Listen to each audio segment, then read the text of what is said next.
Hello everyone, this lesson number 28। और इसके पहले आप लोगों ने ऊर्जा से जुड़े हुए सारे प्रश्न देख लिए हैं। इवन प्रश्न नहीं कहना चाहिए, ये कहना चाहिए आप लोगों ने सॉल्व कर लिया है। ओके, और जो मैंने आपको थियरी पढ़ाई है उसके बेसिस पर आपके सारे के सारे प्रश्न बन रहे होंगे।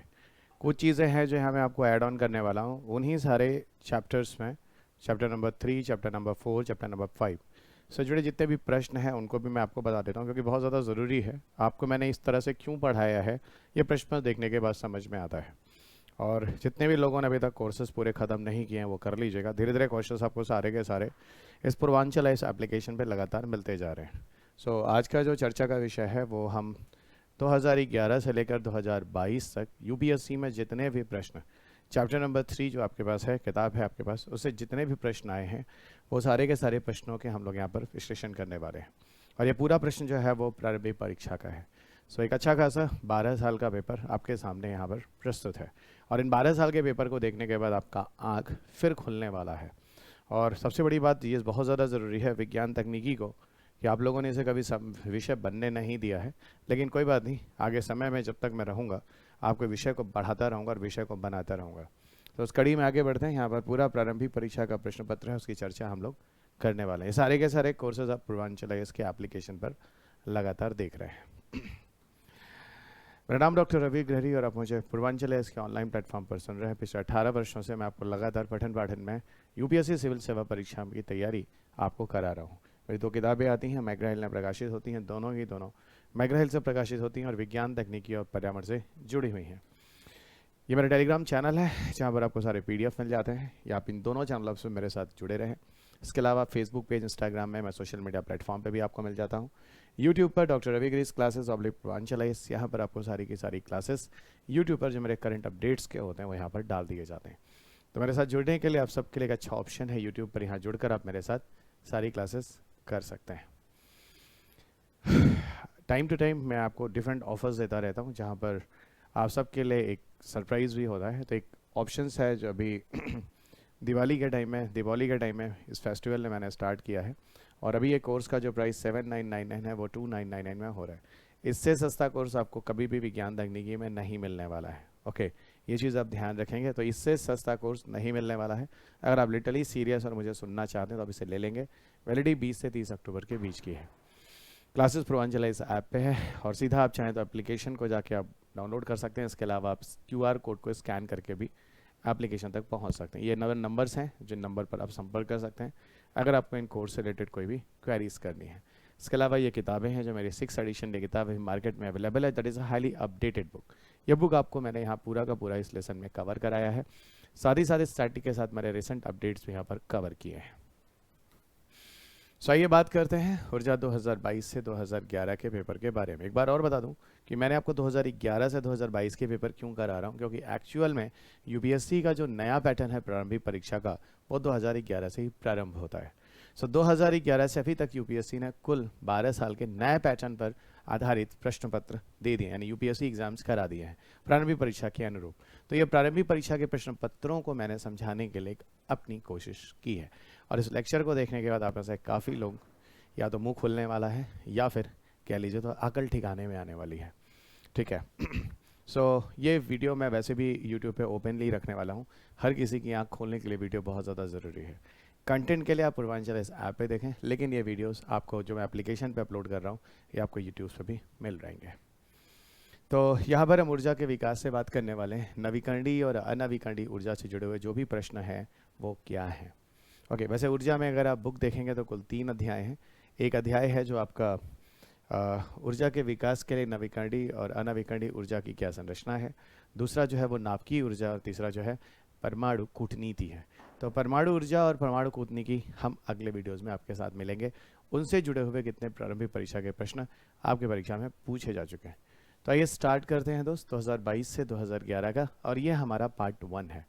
ठीक है, ऊर्जा का पार्ट 1 है। ऊर्जा के पार्ट 2 में मैंने अभी आपको बोला परमाणु ऊर्जा से जुड़े हुए प्रश्न और साथ साथ परमाणु कूटनीति से जुड़े हुए प्रश्न, यानी chapter number 4 and chapter number 5 जो मैंने कवर कर दिया उस पर हम बात करेंगे। पहला क्वेश्चन 2022 में जो पूछ रहा है, क्वेश्चन कह रहा है कि भारत में कोयला नियंत्रक संगठन यानी कोल कंट्रोलर्स ऑर्गेनाइजेशन की क्या भूमिका है। देखिए, कोल कंट्रोलर ऑर्गेनाइजेशन जो है ये न्यूज़ में हमेशा रहता है, और ये एक्चुअल में मिनिस्ट्री ऑफ कोल के अंदर काम करता है, यानी कोल मंत्रालय के अंदर। और सही से बताऊं तो कोल मंत्रालय के अंदर सारी जानकारी, कोयले से जुड़े हुए संसाधन, कोयले का प्रॉपर उपयोग और कोयले से जुड़े हुए जहाँ जहाँ पर जो उत्खनन कार्य कर रहे हैं उनका डिस्ट्रीब्यूशन किस तरीके से हो रहा है, पूरा लेखा जोखा जो होता है वो कोल कंट्रोलर ऑर्गेनाइजेशन के अंदर होता है, यानी कोयला नियंत्रक संगठन के अंदर होता है। तो यहाँ प्रश्न पूछा जा रहा है कि सीसीओ जो होता है भारत सरकार में कोयला सांख्यिकी का प्रमुख स्रोत है। तो अपने आप से ये आ गया कि ये कोयला के सारे सांख्यिकी, सारी सूचनाएं, सारी इंफॉर्मेशन को संग्रहित करने का काम करता है, पहली बात। दूसरा कह रहा है यह बद्ध कोयला या लिग्नाइट खंड के विकास की प्रगति का मॉनिटरिंग करता है। देखिए, भारत में जो कोयला पाया जाता है सर्वाधिक वो लिग्नाइट होता है। इस बारे में हमने पीछे ही बात कर रखी है और ये भी बता रखा है कि लिग्नाइट के अलावा आपको बिटुमिनस में मिल जाता है, लेकिन एंथ्रेसाइट नहीं मिलता, जो कि सबसे बेस्ट क्वालिटी का कोयला होता है। और जो भी लिग्नाइट हमारे भारत में मिलता है, उस लिग्नाइट को लेकर अगर हम बात करें तो उसको लेकर ही ये प्रगति का इसकी पूरी की पूरी मॉनिटरिंग करता है कि भारत में कहाँ पर लिग्नाइट किस तरीके से उत्खनन हो रहा है, किस तरीके से उसका प्रयोग लाया जा रहा है, कौन सी कंपनियां पूरा कार्य करें, पूरा लोखा जोखा तैयार करता है। तो ये बात भी यहाँ पर सही है, यानी कहने का मतलब यहाँ पहला स्टेटमेंट आपको सही मिल रहा है और साथ साथ दूसरा स्टेटमेंट भी सही मिल रहा है। तीसरा स्टेटमेंट कह रहा है यह कोयला युक्त क्षेत्रों के अधिग्रहण के संबंध में सरकार की अधिसूचना के प्रति किसी आवृत्ति का अनुसरण करता है। ओके, यानी कहने का सीधा मतलब है कि अगर कोई कंपनी या किसी भी तरह की कोई मिसयूज करती इस तरह की चीज़ों का, कोयला उत्खनन या जो भी है, जो आपको सीधा कह रहा है कोयला युक्त क्षेत्रों के अधिग्रहण के संबंध में सरकार की अधिसूचना के प्रति किसी आपत्ति का अनुसरण करता है। तो ये भी सुनिएगा, किसी भी चीज़ का कोई इशू होता है अगर कोयले से जुड़े हुए, तो उसका अनुसरण भी करता है, यानी उसे सुनता है, उसे समझता है, उस पर अपनी प्रक्रिया भी देता है। और चौथा कह रहा है, तो ये स्टेटमेंट भी यहाँ से, चौथा कह रहा है यह सुनिश्चित करता है कोयला खनन कंपनियां विहित समय में अंतिम उपभोक्ताओं को कोयला वितरण करें। ठीक है, तो यहाँ इसका ये काम नहीं है कि किसी कंपनी को कहे कि जाकर आप कोयला का वितरण कीजिए, है ना, किसी कंपनी को रूल एंड रेगुलेशन बनाइए। देखिए, कोयला की जो कंपनियां हैं, असल में क्या होता है, कोयला उत्खनन के लिए बहुत सारी कंपनियां होती हैं। पहले आपको एक क्वेश्चन आपके पेपर में पूछा जा चुका, अभी आपको आगे भी मिलेगा। इंदिरा गांधी के समय में ही हमने कोयले का क्या किया था, निजीकरण किया था। ओके, निजीकरण कह रहा हूँ कि ये कह लीजिए कि मतलब निजीकरण नहीं, सॉरी, ये गवर्नमेंट के अंदर लाया था। ठीक है, यानी नेशनलाइजेशन किया था, राष्ट्रीयकरण किया, निजीकरण नहीं, राष्ट्रीयकरण किया था, सॉरी। तो राष्ट्रीयकरण किया, तो उसके बाद कोयले को अब सरकार के अंदर रख लिया गया, इंदिरा गांधी के समय में था। और उसके बाद जब कोयले को आपको दिया जाता है तो उसको किसी के थ्रू आप तक कोयला पहुंचाया, यानी कहने का मतलब बहुत सारी कंपनियां हैं जो इस तरह का कार्य करती हैं, उत्खनन का कार्य करती हैं, रिसोर्सेज को स्टडी करती हैं, वो सारी करती। लेकिन ये सारी की सारी चीज़ें हम उनको फोर्स नहीं कहते हैं कि आप इतना उत्खनन कीजिए, हिसाब से कीजिए, पर हाँ, अगर आप कुछ उत्खनन या कुछ करते हैं तो वह हमारे रेगुलेशन के अंदर होते हैं। तो वही बात कह रहा है कि यह सुनिश्चित करता है कि कोयला खनन कंपनियां विहित समय में अंतिम उपभोक्ताओं को कोयला वितरण करेंगी। तो ऐसा नहीं है कि वो कोयला वितरण करने के लिए उनको बाध्य कर रहा है। तो यहाँ पर दिए गए जो स्टेटमेंट जो सही है वो ए स्टेटमेंट सही है। फिलहाल मैंने आंसर पहले ही से बोल्ड कर दिया है ताकि आप चीज़ों को ध्यान देते रहें। ठीक है, और आगे आपको लिए चलते हैं क्वेश्चन नंबर 2 की तरफ। क्वेश्चन नंबर 2 में क्वेश्चन पूछा गया है जो पूरी तरह से फैक्चुअल क्वेश्चन है। ओके, तथ्य आधारित प्रश्न है और यहाँ पर क्वेश्चन कहा जा रहा है निम्नलिखित कथनों पर विचार कीजिए। कथन क्या है, गुजरात में भारत का विशालतम सौर पार्क है। पहला, गुजरात में भारत का विशालतम सौर पार्क है। सौर पार्क, सोलर पार्क, जहां पर सर्वाधिक सौर ऊर्जा से विद्युत बनाई जाती है। ओके, और यहाँ कह रहा है भारत का विशालतम यानी सबसे बड़ा। ठीक है, सौर पार्क वो होता है जहां पर हम सोलर पैनल लगाते हैं, बड़े लेवल पर हम क्या करते हैं, सौर ऊर्जा से विद्युत निर्माण का कार्य करते हैं। तो ये कह रहा है कि गुजरात में सबसे बड़ा है। तो गुजरात का सबसे बड़ा नहीं है दोस्त, सबसे बड़ा जो है वो बादला सोलर पार्क है जो कि राजस्थान का है। जब तक प्रश्न पूछा गया था तब तक के अनुसार ये था, और ये ऐसे फैक्ट होते हैं जो समय के साथ बदलते रहते हैं। यहाँ बहुत ज़्यादा बायस मत होइएगा। ठीक है, ये स्टेटमेंट सही है। अगला कह रहा है केरल में पूर्णतः सौर शक्तिकृत अंतर्राष्ट्रीय हवाई अड्डा है। देखिए, ऐसा है 2018 में, यार ये क्वेश्चन बहुत ज़्यादा महत्वपूर्ण था। ठीक है, 2018 में क्वेश्चन बहुत महत्वपूर्ण था, उसमें क्वेश्चन पूछा भी नहीं गया। असल में क्या था, कोचीन जो है एक्चुअल में वो कहाँ पड़ता है, कोचीन जो इंटरनेशनल एयरपोर्ट है एक्चुअल में ये आता है बच्चा केरल के अंदर, मतलब केरल राज्य के अंदर आता है। और ये दुनिया का पहला ऐसा एयरपोर्ट है जो पूरी तरह से सौर ऊर्जा पे आधारित है। यानी यहाँ पर हर एक पावर सोर्सेज जो भी है इस पूरे के पूरे एयरपोर्ट पे वो सोलर एनर्जी, वो भी 100%। तो वो बात सही है कि केरल में पूर्णतः सौर शक्तिकृत अंतर्राष्ट्रीय हवाई अड्डा है, ये बात सही है, क्योंकि ये एक्चुअल में कोचीन है और कोचीन जो है वो केरल में ही आता है। तो मिला जुलाकर ये स्टेटमेंट भी आपका सही हो जाता है। और आपको पता है 2018 में जब भारत को champion of the earth award दिया गया था, जो मैं आपको पर्यावरण में कवर करता हूँ, चैप्टर नंबर 9 जब पढ़ेंगे, पर्यावरण की पुस्तक जो मैंने लिखी हुई है, वहाँ मैंने champion of the earth award के बारे में बात किया है। 2018-19 में एक आर्टिकल था, बहुत पॉपुलर हुआ था कि मोदी जी को, हमारे ऑनरेबल प्राइम मिनिस्टर को, जो नरेंद्र मोदी जी, श्री नरेंद्र मोदी जी, इनको champion of the earth award दिया गया था। ओके और इसके अलावा एक पॉलिसी लीडरशिप, एंटरप्रेन्योरशिप, 2 कारणों के लिए नोबेल प्राइज़ दिया गया था। उनमें से एक श्री नरेंद्र मोदी जी को मिला था, दूसरा मिला था हमारे इसको, किसको, कोचीन इंटरनेशनल एयरपोर्ट के लिए, जो कि पूरी तरह से 100% सोलर एनर्जी पर रन करता है। तो ये क्वेश्चन पहले भी इंपॉर्टेंट रह चुका था champions of the earth award के रूप में। ओके फिर अगला कह रहा है गोवा में भारत की विशालतम तैरती सौर प्रकाश वोल्टीय परियोजना है। ऐसा बिल्कुल नहीं है, ये क्वेश्चन पूरी तरह से तथ्य पर आधारित है। ओके और ये आपके पेपर में बताऊं तो ये एक जनरल क्वेश्चन है, फैक्चुअल क्वेश्चन है। ओके ये फैक्चुअल क्वेश्चन है और इस पूरे फैक्चुअल क्वेश्चन में आपको समय के साथ साथ हमेशा अपडेट रहना आवश्यक है, क्योंकि आज कुछ और है, कल कुछ और होगा और परसों कुछ और होगा। तो ये तथ्य जब भी आप यूपीएससी देने जाते हैं या इसके अलावा किसी स्टेट पीसीएस या सीडीएस एनडीए, जो भी बच्चे जो मेरे कोर्स को सुन रहे हैं, उन सबके लिए ये आवश्यक है कि आप लास्ट मोमेंट में इसको अपडेट जरूर कर लीजिएगा। हर बार जब बुक आती है तो मैं हर साल इसे अपडेट कर देता हूँ और ये मेंशन कर देता हूँ कि ये किताब इस महीने तक अपडेट है, तो ये डिस्कशन इस महीने तक अपडेट है। तो मैंने जुलाई तक जितने भी अपडेट्स हुए हैं सारे इसमें डाल दिया। ओके तो यहाँ पर आपको बताऊँ तो पहला और यहाँ पर अगर हम बताएं तो गुजरात ने भारत का विशालतम सौर पार्क है, ये गलत हो गया, क्योंकि सबसे बड़ा बाडला राज्य जो कि राजस्थान में है, और केरल ने पूर्णतः सौर शक्ति, ये सही है। गोवा में जो है वो गलत है, तो यहाँ मिला जुला के जो है बी स्टेटमेंट जो है वो सही होगा। आगे बढ़ते हैं, क्वेश्चन पेपर के डिस्कशन करना बहुत ज़रूरी है दोस्त, बहुत ज़रूरी है। अब आपको ले चलते हैं तीसरे प्रश्न की तरफ। तीसरा प्रश्न जो कि 2020 से है।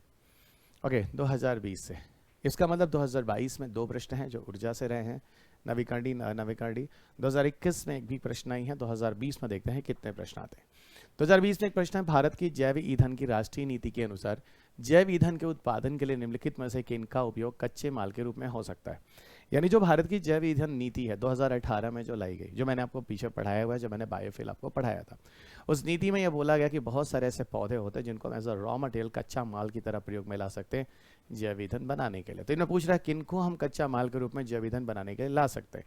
तो एक उदाहरण आपको दे रहा है कसावा, दूसरा कह रहा है क्षतिग्रस्त गेहूं के दाने, तीसरा कह रहा है मूंगफली के बीज, चौथा कह रहा है कुल्थी, चौथा कह रहा है, पांचवा कह रहा है सड़ा आलू, और छठा कह रहा है चुकंदर। देखिए सबसे पहले तो मैं आपको ये बता दूं, मैंने आपको पीछे बताया है कि हम किसी भी पौधे को जैव ईंधन के लिए प्रयोग में ला सकते हैं। ठीक है, चाहे प्रथम पीढ़ी में वो शुगर केन, मक्के जैसा हो, या कोई एडिबल पौधा हो, इसके अलावा द्वितीय पीढ़ी में कोई नॉन एडिबल जट्रोफा पोंगेमिया जैसा हो, या बहुत सारे ऐसे पौधे जो कह सकते हैं जो प्रथम पीढ़ी के बाई प्रोडक्ट होते हैं, उनको ले सकते हैं। इसके अलावा तृतीय पीढ़ी वगैरह भी आप जानते हैं जहाँ पर शैवालों वगैरह का प्रयोग कर सकते हैं, और चतुर्थ पीढ़ी में जहाँ पर हम जेनेटिकली मॉडिफाइड पौधे या माइक्रोबियल फ्यूल सेल जो होते हैं उनका उपयोग कर सकते हैं।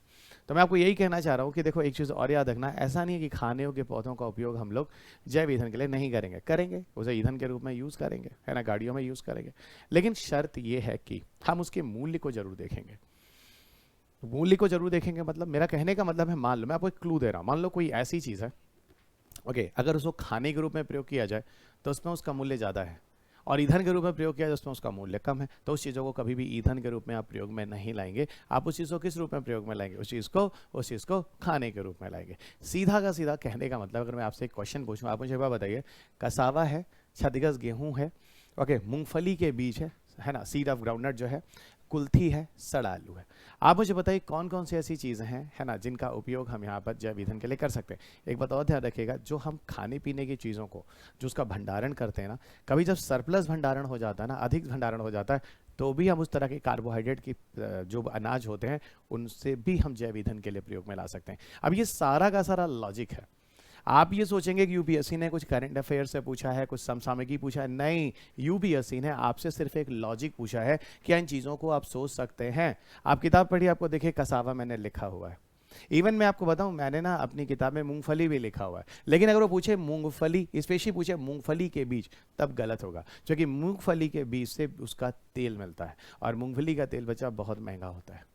वो चीज़ जो 200 रुपये किलो आती है, 200 रुपये लीटर आती है, किलो नहीं बोलना चाहिए, लीटर बोलना चाहिए, है ना, क्योंकि लिक्विड मटेरियल है, तो वहाँ पर उस चीज़ में बताइए उसको आप तेल के लिए गाड़ी में क्यों प्रयोग में लाएंगे।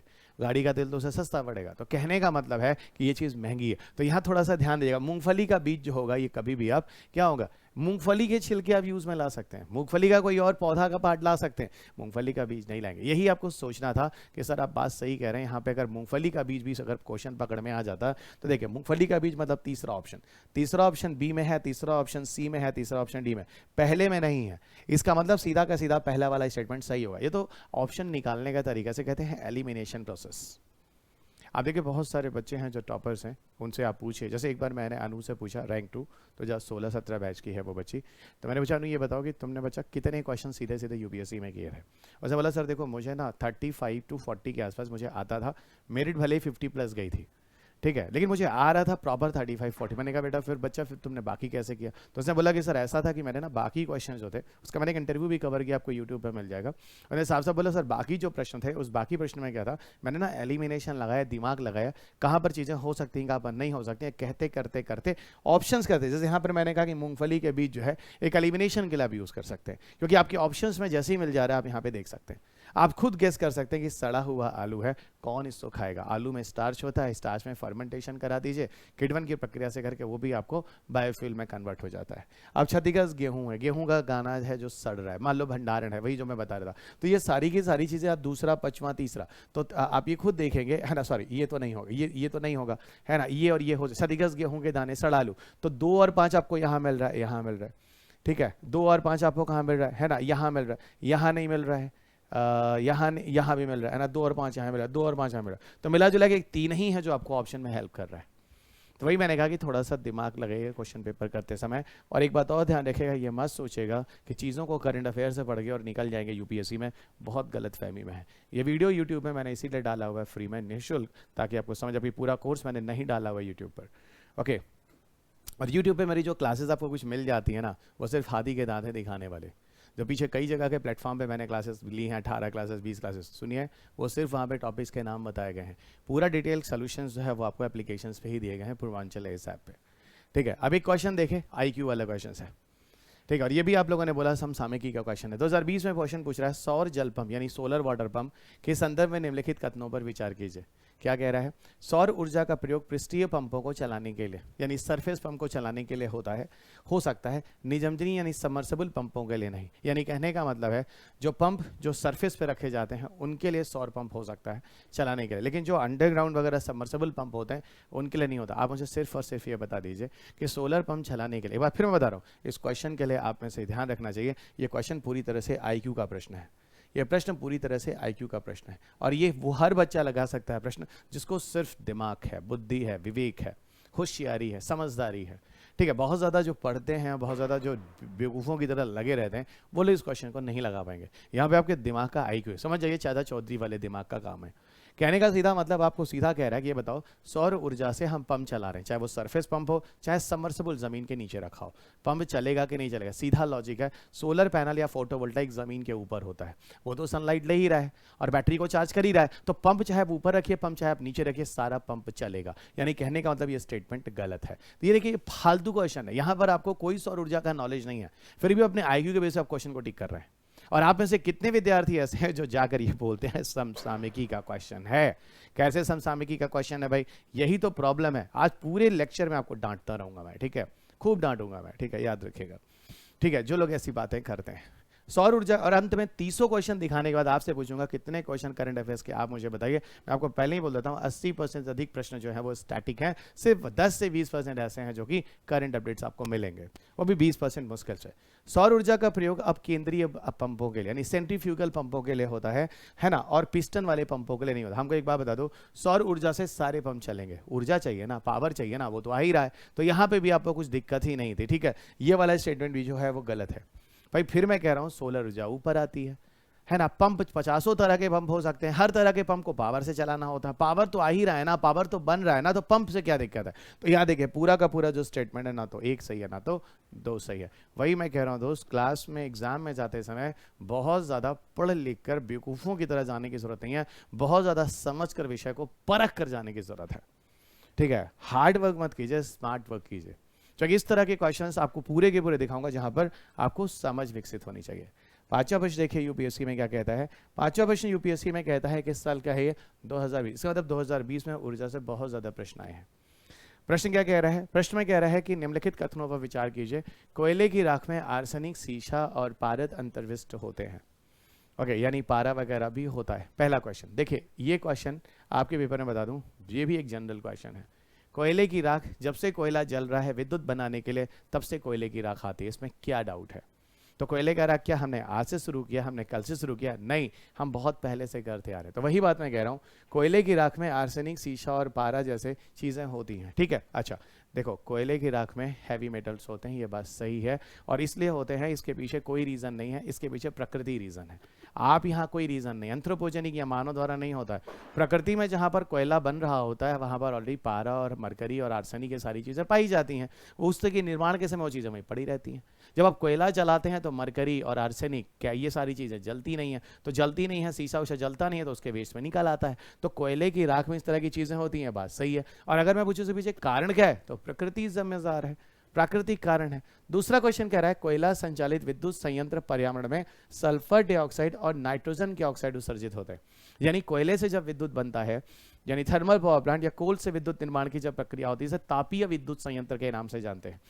तापीय विद्युत संयंत्रों में सल्फर डाइऑक्साइड और द नाइट्रोजन के ऑक्साइड का निर्माण होता है। देखिए, प्रश्न 2020 में भी है और यह प्रश्न 2011 के प्रारंभिक परीक्षा में भी पूछा गया है। ठीक है, हो सकता है आपको ये सारे समसामयिकी के क्वेश्चन लग रहे हैं। 2011 का क्वेश्चन फिर रिपीट मारा यूपीएससी ने 2020 में। 2011 में यूपीएससी ने पूछा कि कोयले के जलने से तापीय संयंत्रों से कौन से प्रदूषणकारी गैस होते हैं जो बाहर निकलते हैं तापीय संयंत्रों से। और इस प्रश्न को मैंने प्रदूषण वाले चैप्टर में डाला हुआ है। जब आप चैप्टर नंबर 20 पढ़िएगा, जो पर्यावरण की पुस्तिका आती है, मैं आपको यूनिट, चैप्टर और क्वेश्चन नंबर ईयर वाइज आपको बता सकता हूं। आप खुद सोच सकते हैं मैंने इस विषय पर, किन दोनों विषय पर, चाहे विज्ञान हो, तकनीकी हो, चाहे पर्यावरण हो, कितनी एनालिसिस की है। ठीक है, और देखिएगा यहां पर क्वेश्चन पूछा, उन्होंने ऑप्शन दिया कि CO2 होता है, उन्होंने ऑप्शन दिया SO2 होता है, उन्होंने ऑप्शन दिया नॉक्स होता है। तो सुनिए, वहां पर तीनों के तीनों ऑप्शन सही थे। और वही प्रश्न जो 2011 में पूछा था, यहां इन्होंने ऑप्शन में SO2 और नॉक्स दे दिया, तो ये ऑप्शन सही है दोस्त, ये ऑप्शन सही है। तो पहला दूसरा यहां पर अभी तक आपको दोनों के दोनों स्टेटमेंट सही मिल रहे हैं। तीसरा कह रहा है भारतीय कोयले में राख की अधिक मात्रा पाई जाती है। देखिए, जब भारत का कोयला जलता है, मैंने आपको पीछे लॉजिक बताया था, ये भारत का कोयला जो होता है वो अच्छी गुणवत्ता का नहीं होता है। हमारे पास लिग्नाइट होता है, उससे बाद हमारे पास बिटुमिनस होता है, बेस्ट क्वालिटी का एंथ्रेसाइट हमारे पास नहीं होता है। मैंने आपको सारी चीजें स्टार्टिंग में बहुत अच्छे से कराई है। ठीक है, और सुनिएगा, ये क्वेश्चन आपके पेपर में 2012-13 के आसपास पीटी में फिर आया हुआ है, और अभी इस प्रश्न को मैं आपको दिखाऊंगा। ठीक है, वो अलग बात है कि आपको ये 2020 का करंट अफेयर्स लग रहा हो, 2020 का करंट अफेयर लग रहा हो, यहाँ पर मैं आपको डांट नहीं सकता क्योंकि आप लोग चीज़ों को अलग तरीके से ले सकते हैं। ठीक है, लेकिन मैं इतना जरूर कहूंगा, आप एक नंबर के बेवकूफ़ हैं। अगर क्वेश्चन 2011 का क्वेश्चन आपके पेपर में आता और गलती करते हैं तो आपसे बड़ा गधा कोई नहीं है। ठीक है, और आपको, आपके माँ बाप को मुझे बताना भी चाहिए, देखो ये बच्चा पीछे के पेपर नहीं लगा रहा है और गलती करके आ रहा है, इतना बड़ा बेवकूफ़ी वाला काम ये करके जा रहा है, और ये भी वही बात मान रहा है कि विज्ञान तकनीकी में करंट अफेयर्स कर लीजिए हो जाता है। यहाँ क्वेश्चन 2011 वाला आता है, यहाँ क्वेश्चन 12 और 13 वाला आता है। ठीक है, असल में है क्या, मैं बताऊँ, ये पूरा का पूरा ब्रांडिंग चल रही है। आपको क्या चाहिए? YouTube पे शॉर्ट चाहिए, आपको क्या चाहिए? YouTube पे रील चाहिए, आपको क्या चाहिए? गंदी गंदी बातें पोस्टर पे लगाकर, उल्टी सीधी चीजें लिखकर, और कोई अच्छा इंटेलेक्चुअल टीचर कुछ बोलता है तो 1 घंटे में उसके 1 लाख व्यूज हो जाते हैं। मैं इन चीज़ों को बोलता हूं दोस्तों, कोई नहीं मानने वाला। मैंने खुद देखा है, अगर ऐसा वीडियो बन जाए जहां पर ये लिखा हो कि आप 1 घंटा पढ़ लीजिए, IAS बन जाइए, पढ़ने कोई जरूरत नहीं है, कलेक्टर बन जाइए, उसमें आपको खुद देखिए उसके व्यूज़ कितने ज़्यादा होते हैं। मैं आपको कहता हूँ नहीं बच्चा, UPSC में बहुत ज़्यादा पढ़ना होता है। यहाँ जहाँ प्रीलिम्स का सिलेबस नहीं है, मेंस जितने बढ़िया सा करना पड़ेगा, और आपको पूरा का पूरा NCERT के साथ, स्टैटिक के साथ आपको किताबें भी पढ़नी पड़ेगी ढंग से, तो आपको चीज़ें नहीं अच्छी लगती हैं। तो ये कहीं ना कहीं ये चीज़ बताता है कि आज की नई जो जनरेशन है, पीढ़ी जो है, काफ़ी हद तक आलसी बनती चली जा रही है।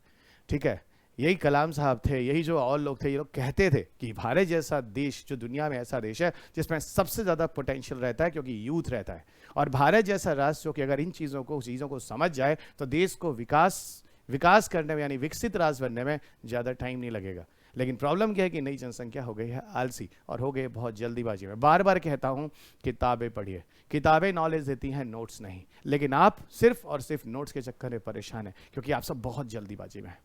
याद रखिएगा, हो सकता है कि आप IAS बन जाए, लेकिन कल को भविष्य के लिए एक अच्छा टीचर अब नहीं मिलने वाला है। इसलिए नहीं मिलने वाला है क्योंकि उसके पीछे कारण सिर्फ और सिर्फ आप नई जनरेशन है जो बहुत जल्दीबाजी में विषय को समझ नहीं रहे हैं, शॉर्टकट में लगे हुए हैं। ठीक है, अगर हम लोगों ने भी शॉर्टकट पढ़ के आए होते तो आज इस तरह की एनालिसिस हम आपके सामने नहीं कर रहे होते। हम भी वही बात बोल रहे होते कि करंट अफेयर्स कर लीजिए, यूपीएससी निकाल लीजिए, यूपीएससी निकल जाएगा। ठीक, स्पेशली साइंस एंड एनवायरमेंट, ऐसा बिल्कुल नहीं है। मैं आपको बार बार कह रहा हूँ और आगे भी बोलता रहूंगा, जब तक जीवन रहेगा तब तक ये बातें मैं आपको बोलता रहूंगा। अब देखिए क्वेश्चन फिर पूछा गया, आपको फिर बता रहा हूँ, अगर कोयला अच्छा नहीं है, अच्छी तरह नहीं जलता है, तो काफी चीजें उसमें राख के फॉर्म में आती हैं। और कोयला अच्छा होता, अच्छी तरह जल जाती, राख की मात्रा कम होती। तो भारत के पास कोयला अच्छा ना होने से भारत में राख की मात्रा क्या है, ज्यादा है। तीनों स्टैटिक है, तीनों लॉजिकल है। ऐसा तो है नहीं कि हमने 2020 से कोयले से विद्युत बनाना शुरू किया था। ये बच्चा बहुत पुराना क्वेश्चन है और दो क्वेश्चन तो पूछा भी जा चुका है। चलिए और आगे लिए चलते हैं। कभी कोई बड़ा डांटता है ना तो उसको आशीर्वाद दिया जाता है। ठीक है, तो अगर मैं डांट रहा हूँ या आपके माँ बाप डांट रहे हैं तो आपके लिए ब्लेसिंग होती है। ठीक है, आइए आगे बढ़ते हैं। अगला क्वेश्चन है, खेती में बायोचार का क्या उपयोग है? ये प्रश्न भी तीसरी बार रिपीट मारा है, आपको दिखाऊंगा। एक टॉपिक है 2012-13 के पास आपके पेपर में पूछा गया था, जैव मास गैसीकरण। और उसी जैव मास गैसीकरण में 2019 में क्वेश्चन पूछा गया, पायरोलिसिस की प्रक्रिया की जाती है। और उसी जैव मास गैसीकरण जिसमें हम पायरोलिसिस की प्रक्रिया करते हैं, 2020 के पेपर में क्वेश्चन पूछ दिया बायोचार। बायोचार क्या होता है? जैव मास गैसीकरण में जो पायरोलिसिस की प्रक्रिया करते हैं उसका बचने वाला जो बाई प्रोडक्ट होता है बायोचार कहलाता है। अब देखिए ये चीज़ें आपको समझ में आती हैं क्या कि 12 वाला क्वेश्चन 19 में आया, 19 वाला क्वेश्चन 20 में आया? घबराइएगा नहीं, वो 19 और 20 में भी जब क्वेश्चन आएगा, अभी देखिए आप अभी कहाँ देख रहे हैं, 2020 वाला प्रश्न देख रहे हैं ना बायोचार, अभी देखेगा ही क्वेश्चन 19 में आऊंगा तो आपको पायरोलिसिस दिखेगा, और जब 12-13 में आऊंगा यही क्वेश्चन जैव मास गैसीकरण दिखेगा। अब आपके भी दिमाग में आ रहा होगा, सर ये चल क्या रहा है, यूपीएससी कर क्या रहा है? वही तो चीज़ें मैं तुमको समझा रहा हूँ जो तुम लोग समझ नहीं पा रहे हो। बच्चों ये बहुत आसान सब्जेक्ट है, एक बार आपको विषय समझ में आ जाए तो। ठीक है, इसीलिए मैंने इस वीडियो को क्यों यूट्यूब पर डाला, आपको कोर्स सुनना पड़ेगा, आपको किताब पढ़नी पड़ेगी, नहीं तो आप जल्दीबाजी में जाइए। और आपको खुद कहता हूँ साइंस टेक एनवायरमेंट से 35 प्रश्न आते हैं कम से कम, और 20 आसानी से आप कर सकते हैं।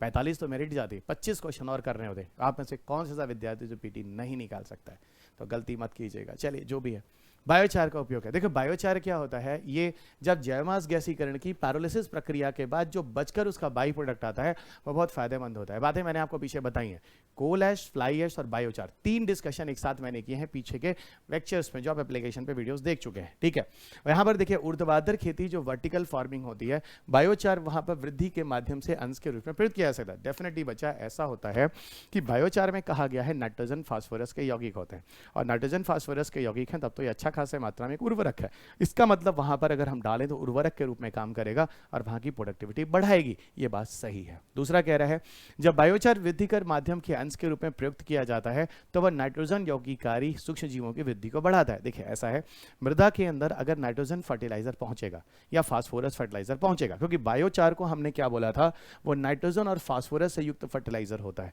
तो डेफिनेटली जब नाइट्रोजन जैसे पूरक या नाइट्रोजन जैसे उर्वरक पहुंचेंगे तो नाइट्रोजन स्थिरकारी जो जीवाणु होंगे, उस तरह की जो चीजें होंगी वो क्या होंगी, वहां पर और ज्यादा सक्रिय हो जाएंगी। ठीक है, ये चीज भी सही। और ये चीज मैंने आपको पर्यावरण विषय में आपको जब नाइट्रोजन साइकिल पढ़ाया है, इस चीज के बारे में मैंने आपको बताया, और ये चीज मैंने आपको बायोलॉजी में भी पढ़ाया है, ये भी ध्यान रखिएगा। ठीक है, नाइट्रोजन स्थिरीकरण जब बायोचार वृद्धिकर माध्यम के अंश के रूप में प्रयुक्त किया जाता है तो वह उस वृद्धिकर माध्यम की जल धारण क्षमता को अधिक लंबे समय तक बनाए रखने में सहायक होता है।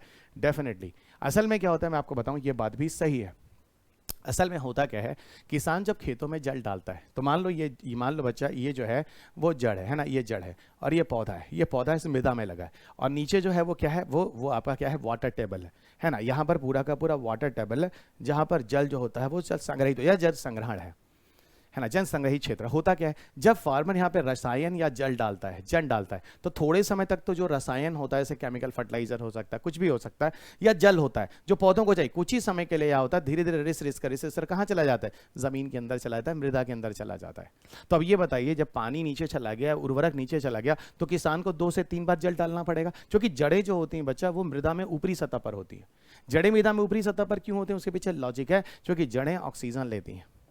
आप जब ज्योग्राफी पढ़ते हैं तो आपका टीचर आपको पढ़ाता है कि जमीन के अंदर सॉइल पोर होता है, छिद्र होता है और छिद्र के माध्यम से ऑक्सीजन जा रहा होता है, इसलिए जड़ें काफ़ी नीचे नहीं जाती हैं। और जड़ें कौन सी शोषण करती हैं? ऑक्सी शोषण की प्रक्रिया करती हैं। अब बताइए, अगर पानी नीचे चला जाएगा और यहाँ उर्वरक या जो डाल रहे हो नीचे चला जाएगा, तो यहाँ पर किसान लोग कई बार उर्वरक और कई बार जल डालना पड़ेगा। डालना पड़ेगा कि नहीं डालना पड़ेगा? डालना पड़ेगा। अगर मैं एक काम कर दूं, यहीं पर मैं बायोचार को मिला दूं, बस फायदा हो गया। वही क्वेश्चन कह रहा है, अगर बायोचार की मिक्सिंग हम मृदा में कर देंगे, उसके बाद अगर कोई रासायनिक पदार्थ या जल डालते हैं, तो यहाँ उसका अवशोषण क्षमता जो होगी, धारण क्षमता अधिक लंबे समय तक हो जाएगी। बार बार पानी या बार बार उर्वरक देने की आवश्यकता नहीं है यहाँ पे। ये चीज़ ध्यान रखिएगा। ओके, ये चीज़ यहाँ पर ध्यान रखिएगा। तो यहाँ पर मिला जुला कर आपको सारे के सारे स्टेटमेंट जो होते हैं वो सही होते हैं।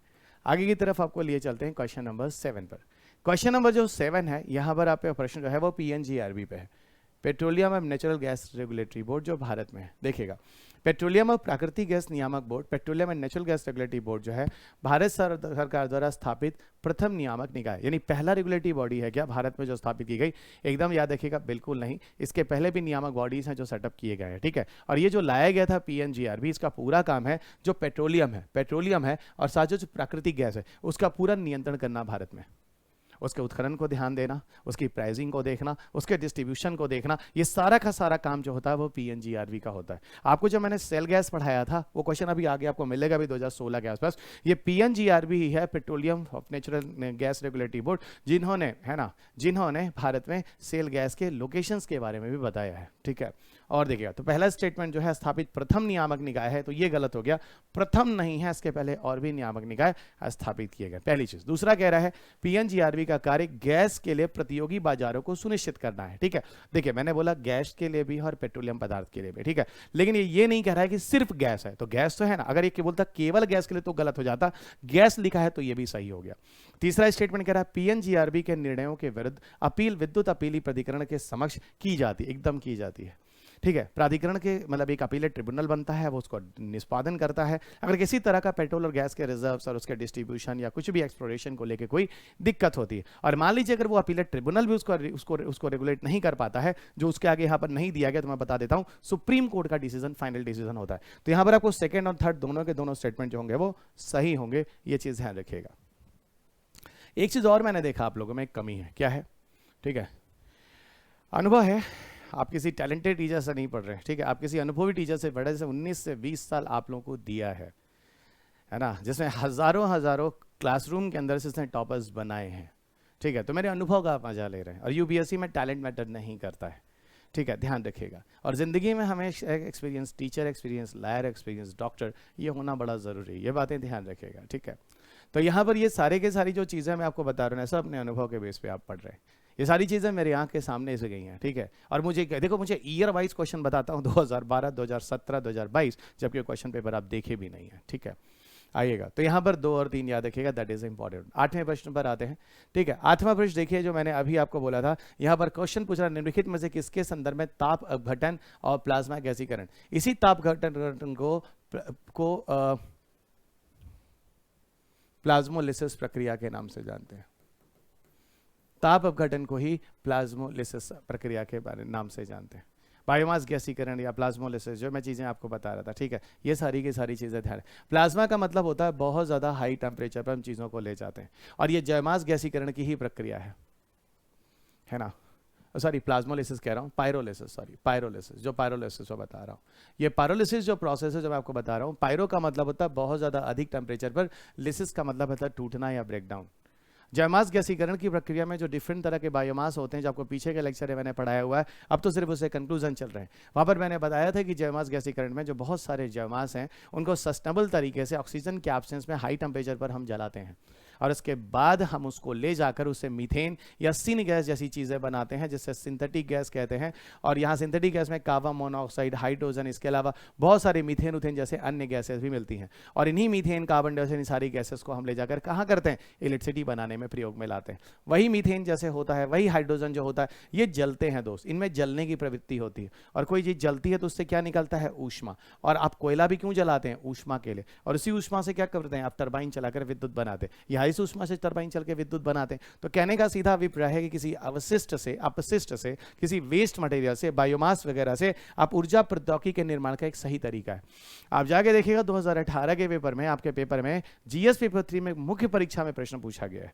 जीएस पेपर 3 के मुख्य परीक्षा में यह प्रश्न पूछा गया है, यहां ध्यान देंगे, प्रश्न पूछा गया है कि ये बताइए, ठीक है, ये बताइए कि सॉलिड वेस्ट जो होता है, ठोस अपशिष्ट होते हैं, उसके प्रबंधन के कौन कौन से तरीके हैं। फिलहाल ये क्वेश्चन आप इन्वायरमेंट के साथ भी जोड़ सकते हैं, ठीक है। बायोमास गैसीकरण तो क्या है, बायोमास गैसीकरण आपके पर्यावरण के साथ भी जुड़ जाएगा, ठीक है, जो कि ठोस अवशेष प्रबंधन में आ जाएगा, लेकिन फिलहाल पूरा का पूरा तरह से वो विज्ञान तकनीकी के प्रोसेस से ही गुजरते हैं।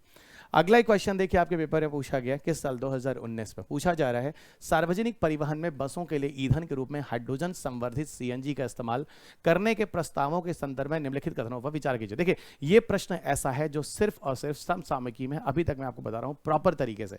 2018 में क्या होता है, करंट अफेयर्स में न्यूज आता है, दिल्ली में जो सीएनजी बसेस होती हैं, वहां पर IOCL, Indian oil corporation limited का एक न्यूज आता है कि भाई देखो, ये आईओसीएल दिल्ली गवर्नमेंट के साथ मिलकर 50 सीएनजी बसेस में हाइड्रोजन को मिलाकर प्रयोग में ला रहा है, जहां लगभग 20% हाइड्रोजन और 80% जहां पर मीथेन है उन बसेस में, इसी को मिलाकर प्रयोग में लाया जाएगा। और ये पर्यावरण के लिए बहुत अच्छा है, इससे इसका ऑक्टेन नंबर काफी बढ़ गया है, ऊर्जा जनरेट करने की क्षमता बढ़ गई है, इससे गाड़ी का माइलेज अच्छा होने वाला है, कार्बन मोनोऑक्साइड एमिशन पहले से काफी कम होने वाला है, और यहां हम काफी हद तक ऊर्जा की बचत कर लेते हैं। सिर्फ एक ही दिक्कत होती है, चीज थोड़ी महंगी होती। तो ये क्वेश्चन है जो मैं आपको समसामयिकी यानी करंट अफेयर से बोल सकता हूं, बाकी सारे नहीं, बाकी सारे बिल्कुल नहीं, ठीक है। तो अब कह रहा है हाइड्रोजन सीएनजी के इस्तेमाल का मुख्य लाभ कार्बन मोनोऑक्साइड के उत्सर्जनों का विलोपन है। विलोपन मतलब पूरा समाप्त कर देते हैं, नहीं नहीं, कम करते हैं, समाप्त नहीं करते हैं। तो ये स्टेटमेंट गलत हो गया। ईंधन के रूप में हाइड्रोजन सीएनजी कार्बन डाइऑक्साइड और हाइड्रोजन उत्सर्जनों को कम करती है, बिल्कुल कम करती है, ठीक है। काफी हद तक जो पोल्यूशन काफी कम हो गया, ठीक है, ये भी हो गया। बसों के लिए ईंधन के रूप में सीएनजी के साथ हाइड्रोजन को आयतन के आधार पर 5वें हिस्से तक मिलाया जाता है, एकदम ठीक है, 20 इंटू 80 है ना, 20 इंटू 80, तो ये भी ठीक हो गया। 1:4 यानी टोटल 5 में 1 हिस्सा, ये 4 हिस्सा भी ठीक हो गया। सीएनजी की अपेक्षा हाइड्रोजन सीएनजी ईंधन को कम खर्चीला बना, नहीं, हाइड्रोजन सीएनजी महंगा है, ये चीज मैंने बोला था। तो ये स्टेटमेंट यहां पर आपको गलत हो गया। तो कुल मिलाकर यहां पर आपको दूसरा और तीसरा स्टेटमेंट है जो कि सही दिखता है, ठीक है। आगे लिए चलते हैं आपको अगले क्वेश्चन की तरफ। निम्नलिखित कथनों पर विचार करें। भारत सरकार द्वारा कोयला क्षेत्र का राष्ट्रीयकरण इंदिरा गांधी के कार्यकाल में किया गया था। मैंने अभी आपको बोला था बिल्कुल किया गया। असल में हुआ क्या, देश की आजादी के पहले, है ना, ये सब तो ब्रिटिशर्स के हाथ में थे, अंग्रेजों के हाथ में थे। उसके बाद क्या हुआ, जो इनके चाटुकार थे उनको ये देकर चले गए। लेकिन अब जिन चाटुकारों को ये देकर चले गए, वो चाटुकार इन कोयले के रिजर्व्स का मिसयूज कर रहे थे। तो यहाँ पर क्या आया, यहाँ पर इंदिरा गांधी ने देखा भाई देश की संपत्ति है, देश के अपने प्राकृतिक संसाधन है जिसका दोहन हो रहा है, उन्होंने उसका राष्ट्रीयकरण कर उसको उस देश के अंदर रख लिया, अपने कंट्रोल के अंदर। तो यही चीज है जो यहां पर है, जो मैं आपको बता रहा हूं, ठीक है। राष्ट्रीयकरण उनके जमाने में बात सही है। वर्तमान में कोयला खंडों का आवंटन लॉटरी के आधार पर, देखिए लॉटरी के आधार पर तो कुछ नहीं होता है। लॉटरी में आप चिन्ह लगा दीजिए, हर लॉटरी में एक ही बंदे का नाम लिख दीजिए, नहीं, हमेशा ओपन ऑक्शन के थ्रू होता है, खुली बोली लगती है, चाहे वो स्पेक्ट्रम का हो चाहे वो कुछ भी हो, ठीक है। तो ये गलत है, लॉटरी नहीं होता, ठीक है। तीसरा कह रहा है, तो पहला स्टेटमेंट सही है, तीसरा गलत है, दूसरा गलत है। तीसरा कह रहा है भारत हाल के समय तक घरेलू आपूर्ति की कमी को पूरा करने के लिए कोयले का आयात करता था, किंतु अब भारत कोयला उत्पादन में आत्मनिर्भर है। क्या आप मजाक करते हैं, ऐसा है क्या? बिल्कुल नहीं है। कोयला लगातार टॉप 5 कोल इंपोर्टर कंट्रीज में भारत आता है। विश्व के 4 वो मुख्य आयातित राष्ट्र जो कोयले को आयात करते हैं, उसमें से भारत ऑलवेज आता है, हमेशा आता है। तो ये स्टेटमेंट भी आपका गलत हो गया। तो सिर्फ और सिर्फ यहां पर आपको एक ही स्टेटमेंट से, जो कि क्वेश्चन नंबर 1। आगे लिए चलते हैं अगले क्वेश्चन की तरफ। अगला क्वेश्चन आपके पेपर में मीथेन हाइड्रेट से है। मीथेन हाइड्रेट्स के निक्षेपों के बारे में निम्नलिखित में से कौन सा कथन सही है? पता है, मीथेन हाइड्रेट्स के बारे में सबसे पहले मैंने न्यूज में सुना था 2009 में, और क्वेश्चन आता है 2019 में। तो ये भी आप नहीं कह सकते कि समसामयिक है। ऐसा एक तरह का मीथेन है जो सबसे पहले पोलर एरियाज में देखा गया, ध्रुवों पर, बाद में देखा गया समुद्र की तली पे है। लगभग 5% मीथेन जो है वो ध्रुवों क्षेत्रों में है और 95% के आसपास समुद्र की तली पे है। और ये नेचुरल मीथेन है, जीवाश्म ईंधन के रूप में, ठीक है। और ये भी मीथेन को हम यहाँ से निकाल सकते हैं और इनको ले जाकर जीवाश्म ईंधन के रूप में हम प्रयोग में ला सकते हैं। और मीथेन जो गैसीय प्रवृत्ति के ईंधन होते हैं वो पर्यावरण फ्रेंडली होते हैं, ठीक है, ये चीज़ है। लेकिन आपको पता है ये मीथेन जो होते हैं ग्लोबल वार्मिंग वाले भी होते हैं। अगर ये कहीं गलती से समुद्र और ध्रुवीय क्षेत्र वाले अगर बाहर आ गए ना, तो ये अंधाधुंध रूप से ग्लोबल वार्मिंग करेंगे। और मीथेन जो है वो global warming carbon dioxide decomposition में बहुत ज़्यादा करता है। पता है, जो ग्लोबल वार्मिंग होती है वो 4 चीज़ों पर डिपेंड करती है।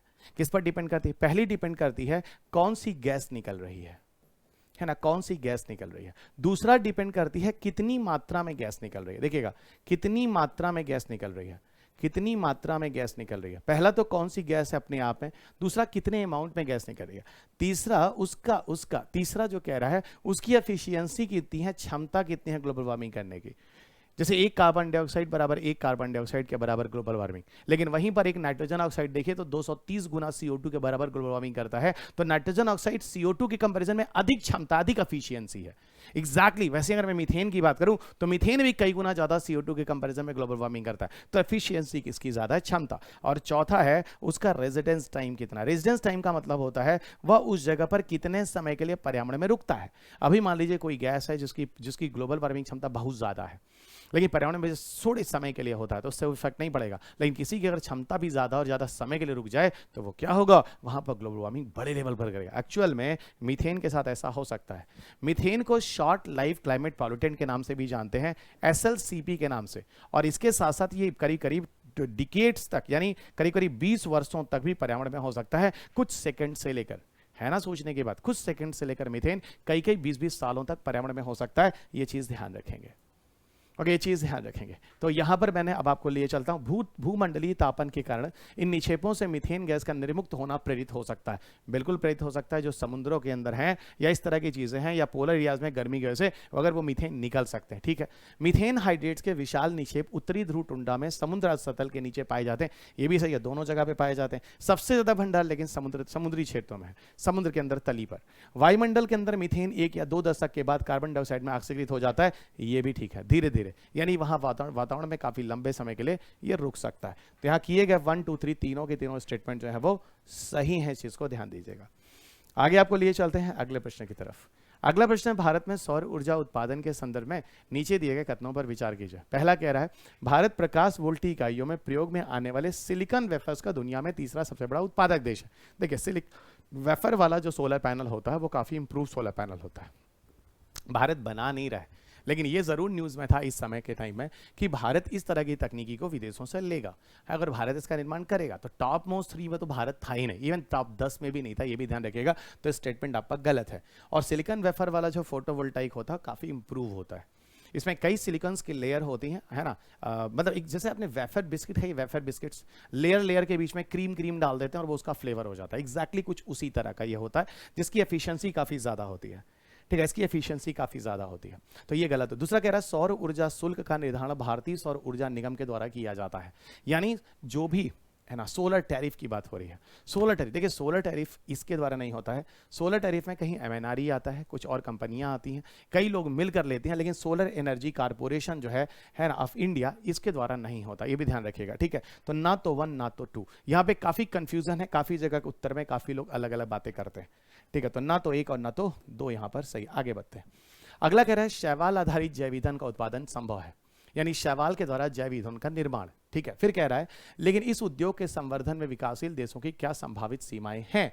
UPSC प्रीलिम्स 2017, यानी यहां पर एल्गा आधारित जैव ईंधन पर प्रश्न आपके पेपर में पूछा गया है। तो एल्गा आधारित जो जीवाश्म है, ईंधन है, उन पर क्या चीजें होती हैं उस बारे में हम लोग बात करेंगे। और आपको पहले बता दूं, शैवाल से आधारित जो जैव ईंधन आता है उसको हम तृतीय पीढ़ी के जैव ईंधन के रूप में देखते हैं। और मैंने आपको बताया भी था कैसे शैवाल आधारित तृतीय पीढ़ी का ईंधन है प्रथम 2 पीढ़ी से बेहतर है। इस बारे में हम लोगों ने बात किया था। शैवाल जलीय होते हैं, हर तरह के जल में पाए जाते हैं। ये आपको कॉन्टिनेंट पे भी मिल जाएंगे, ओशन में भी मिल जाएंगे, लैंड पे भी मिल जाएंगे और समुद्रों में। मतलब लैंड वाला पानी क्या होता है, लैंड वाला पानी कॉन्टिनेंट है। जैसे मान लीजिए आपका तालाब है, आपका झील है, आपकी नदियां, वहां भी शैवाल हो जाते हैं। और इसके अतिरिक्त आपका जो सी और ओशन, सागर, महासागर, वहां भी आपको मिल जाते हैं। तो वही चीज यहाँ पर ये चीजें। और शैवाल लेवल की वृद्धि बहुत तेजी से होती है। ठीक है, अगर जट्रोफा देखिए 2 साल 3 साल में जाके सब बड़ा पौधा बनते हैं, उसका बीज आता है, फिर उसका बीज लेते हैं, फिर उससे तेल निकालते हैं। यहाँ एल्गा तो हर 1-2 दिन में तालाब के अंदर बढ़ जाता है। और यहाँ कोई फूड का कंपटीशन भी नहीं होता है। तो बहुत सारा पानी ऐसा है जो भारत में या कहीं भी जिसका कोई यूज नहीं है। है ना, हम मछली उगाते हैं, वहाँ ग्रो कराते हैं, ना कोई पौधा उगाते हैं, तो वहाँ पर उन जगहों पर आप उस जल का यूज़ कर सकते हैं। किसी भी तरह का खाद्य पौधों के साथ किसी तरह की कोई प्रतिस्पर्धा आपको नहीं होने वाली है। तो कह रहा है सवाल आधारित जैव ईंधनों का उत्पादन केवल समुद्रों में ही संभव है, महाद्वीपों पर नहीं। नहीं, दोनों जगह पर, क्योंकि जल तो दोनों जगह पाया जाता है, तो ये चीज़ गलत हो गया। फिर कह रहा है सवाल आधारित जैव ईंधन उत्पादन को स्थापित करने, इंजीनियरिंग करने हेतु निर्माण पूरा होने पर उच्च स्तरीय विशेषज्ञता की जरूरत होती है। एकदम सही है। जब मैंने आपको क्लास पढ़ाया तो यहाँ पर मैंने एक नाम बताया था, टेक्निकल नाम, जिसको कहते हैं ट्रांस एस्ट्रिफिकेशन। याद होगा, ट्रांस एस्ट्रिफिकेशन। ट्रांस एस्ट्रीकरण हिंदी में करते हैं। ट्रांस एस्ट्रीकरण एक ऐसी प्रक्रिया होती है जिसके माध्यम से, ठीक है, ट्रांस एस्ट्रीकरण एक ऐसी प्रक्रिया होती है जिसके माध्यम से हम क्या करते हैं, हम क्या करते हैं, जो भी लिपिड आता है, लिपिड एक रसायन है जो कि शैवालों से आता है, यही रसायन आप देखिए तो जट्रोफा से भी आता है, और इसी लिपिड को हम ट्रांस एस्ट्रीकरण प्रक्रिया कर कर उसे हम बायोडीजल में कन्वर्ट करते हैं। ये ट्रांस एस्ट्रीकरण की जो प्रक्रिया है इतनी आसान प्रक्रिया नहीं है, लेकिन फिर भी लैब के अंदर, प्रयोगशाला के अंदर किसी तरह वैज्ञानिक कर ले जाते हैं। मैं कह रहा हूं कर ले जाते हैं, तो इस चीजों के बारे में जानना होता है। यानी कहने का मतलब है कि प्रौद्योगिकी जरूरत, ये चीज सही है, यहां पर काफी कठिन अभिक्रिया है। ठीक है, दूसरा कह रहा है, तीसरा कह रहा है आर्थिक रूप से व्यवहार उत्पादन के लिए बड़े पैमाने पर सुविधाओं की स्थापना की आवश्यकता होती है, जिससे पारिस्थितिक एवं सामाजिक सरोकार उत्पन्न हो सकते हैं। देखिए ऐसा है कि जब आप शैवाल आधारित जैव ईंधन पर जाते हैं तो शैवाल को क्योंकि बहुत तेजी से वृद्धि करते हैं, बहुत ज़्यादा यहाँ पे प्रोडक्टिविटी होती है, तो यहाँ पर आपको बहुत सारे संसाधनों की जरूरत पड़ेगी, इसमें कोई डाउट नहीं है। संसाधन तो आपको कहीं भी चाहिए जो आपके आर्थिक स्थिति को, आपके सामाजिक उन्नति के लिए हो सकता है। तो ये स्टेटमेंट भी सही है काफ़ी हद तक। तो दूसरा और तीसरा स्टेटमेंट यहाँ पर आपको सही करना है। आगे लिए चलते हैं। एक सिंपल सा क्वेश्चन है, 2016 में पूछा गया कि भारत में कहाँ कहाँ पर सेल गैस के संसाधन है। देखिए, ministry of petroleum and natural gas, MOPNG है ना, भारत में एक मंत्रालय है, ministry of petroleum and natural gas, है ना। अभी हम लोगों ने पीछे उसके बारे में बात, MOPNG ने बोला था कि भारत में 6 ऐसे स्थान हैं जहां पर सेल गैस के भंडारण देखे गए हैं, जिसमें 3 आपके सामने जो है Cambay basin, Kaveri basin, Krishna Godavari, तीनों सही है। इसके अलावा और भी था, इसके अलावा इन्होंने और भी चीजें बोली। ठीक है, असम अराकन बेसिन भी बोला था, असम अराकन बेसिन था, है ना, असम अराकन बेसिन था। जो इंडो गंगेटिक प्लेन बोलते हैं, भारत और गंगा वाला इंडो गैंगेटिक प्लेन, है ना, गैंगेटिक प्लेन, ये भी था। और इसके अलावा एक और था जो मैं आपको बता रहा हूँ, एक और था बच्चा जी, हाँ, गोंडवाना रीजन, गोंडवाना क्षेत्र। ये कुल मिलाकर 6 ऐसे क्षेत्र हैं जहां पर देखा गया था। इन्होंने तीनों के तीनों सही नाम दिए हैं, तो ये 1 2 3 तीनों के तीनों सही होंगे। आगे लिए चलते हैं। अगला प्रश्न आपके पेपर में कह रहा है कि ऊर्जा दक्षता ब्यूरो, यानी ब्यूरो ऑफ एनर्जी एफिशिएंसी, जो स्टार रेटिंग होती है, पता है MNRE के अंतर्गत ये चीजें आती हैं। आप कभी AC वेसी देखिए या फैन देखिए या LED बल्ब देखिए, उसमें कुछ स्टार रेटिंग होती है। वो स्टार रेटिंग एक्चुअल में कंज्यूमर के लिए होती है, कंज्यूमर सेटिस्फैक्शन के लिए। जब भी मैं कोई इलेक्ट्रॉनिक आइटम मार्केट से खरीदने जा रहा हूँ तो एज अ कंज्यूमर मैं सेटिस्फाई होना चाहूँगा कि उसकी कितनी आवश्यकता है। ओके, मतलब उससे, सॉरी, कितनी आवश्यकता नहीं, उससे विद्युत कितना ग्रहण होगा, और मैं उसके हिसाब से किसी इलेक्ट्रॉनिक डिवाइस को खरीदूंगा। भले ही उसके लिए मैं 4000 ज़्यादा दूंगा, लेकिन उसका स्टार रेटिंग ज़्यादा है। क्यों? उससे मेरी इलेक्ट्रॉनिक खपत कम होगी, विद्युत की खपत कम होगी। ऐसा नहीं कि AC हमें जब कोई गेस्ट आता है तभी चलाना है, गेस्ट गया भाई जल्दी बंद करो जल्दी बंद करो, वो लॉजिक नहीं है यहाँ पे। ठीक है, तो हमें भी तो एंजॉय करना है। तो आप कह रहा है सीलिंग पंखे में होता है। देखिए, सीलिंग पंखे में पंखे पे नहीं लिखा होता है, उसके डब्बे पे होता है। फिर कह रहा है गीजर पे होता है, गीजर में तो ऑलरेडी लिखा होता है। जो ट्यूबुलर फ्लोरोसेंस लैंप होता है ना, LED ULED और CFL, उसके भी डब्बे पे लिखा होता है। तो यहाँ पे तीनों चीज़ें सही हैं। इसके अलावा AC में, माइक्रोवेव ओवन में, रेफ्रिजरेटर में, आप सारी चीज़ें, मोटर वोटर में, इन्वर्टर में, आप सारे का सारा देख रहे हैं। वही क्वेश्चन पूछ रहा है, यहाँ तीनों के तीनों स्टेटमेंट जो है वो सही है, यहाँ ध्यान रखिएगा। अगला प्रश्न कह रहा है कि अंतर्राष्ट्रीय सौर गठबंधन को 2015 के संयुक्त राष्ट्र जलवायु परिवर्तन सम्मेलन में प्रारंभ किया गया था। बात तो सही है। देखिए, प्रारंभ तो वहीं आया था, फोर्स में आने में इसको समय लगा था। ठीक, और इसके पीछे हमारे जो ऑनरेबल प्राइम मिनिस्टर है श्री नरेंद्र मोदी जी, वही हैं। 2015 में क्या करते हैं, सितंबर अक्टूबर के आसपास इंडो अफ्रीकन मीट्स हो रहा होता है, भारत अफ्रीका सम्मेलन। वहां पर ये सबसे पहले बोलते हैं, है ना, कि हमें एक अंतर्राष्ट्रीय, है ना, क्या बनाना चाहिए, सौर गठबंधन बनाना चाहिए, सौर ऊर्जा के लिए प्रयास करना चाहिए। और वहीं नवंबर दिसंबर में जब पेरिस कन्वेंशन होता है, पेरिस कन्वेंशन जो कि COP21 था, है ना, फिलहाल 2015 में जब आप पढ़ेंगे आप इन्वायरमेंट की क्लास या मेरी किताब, तो मैंने लिखा हुआ है COP21 में, यहाँ पर इस बारे में बात होती है।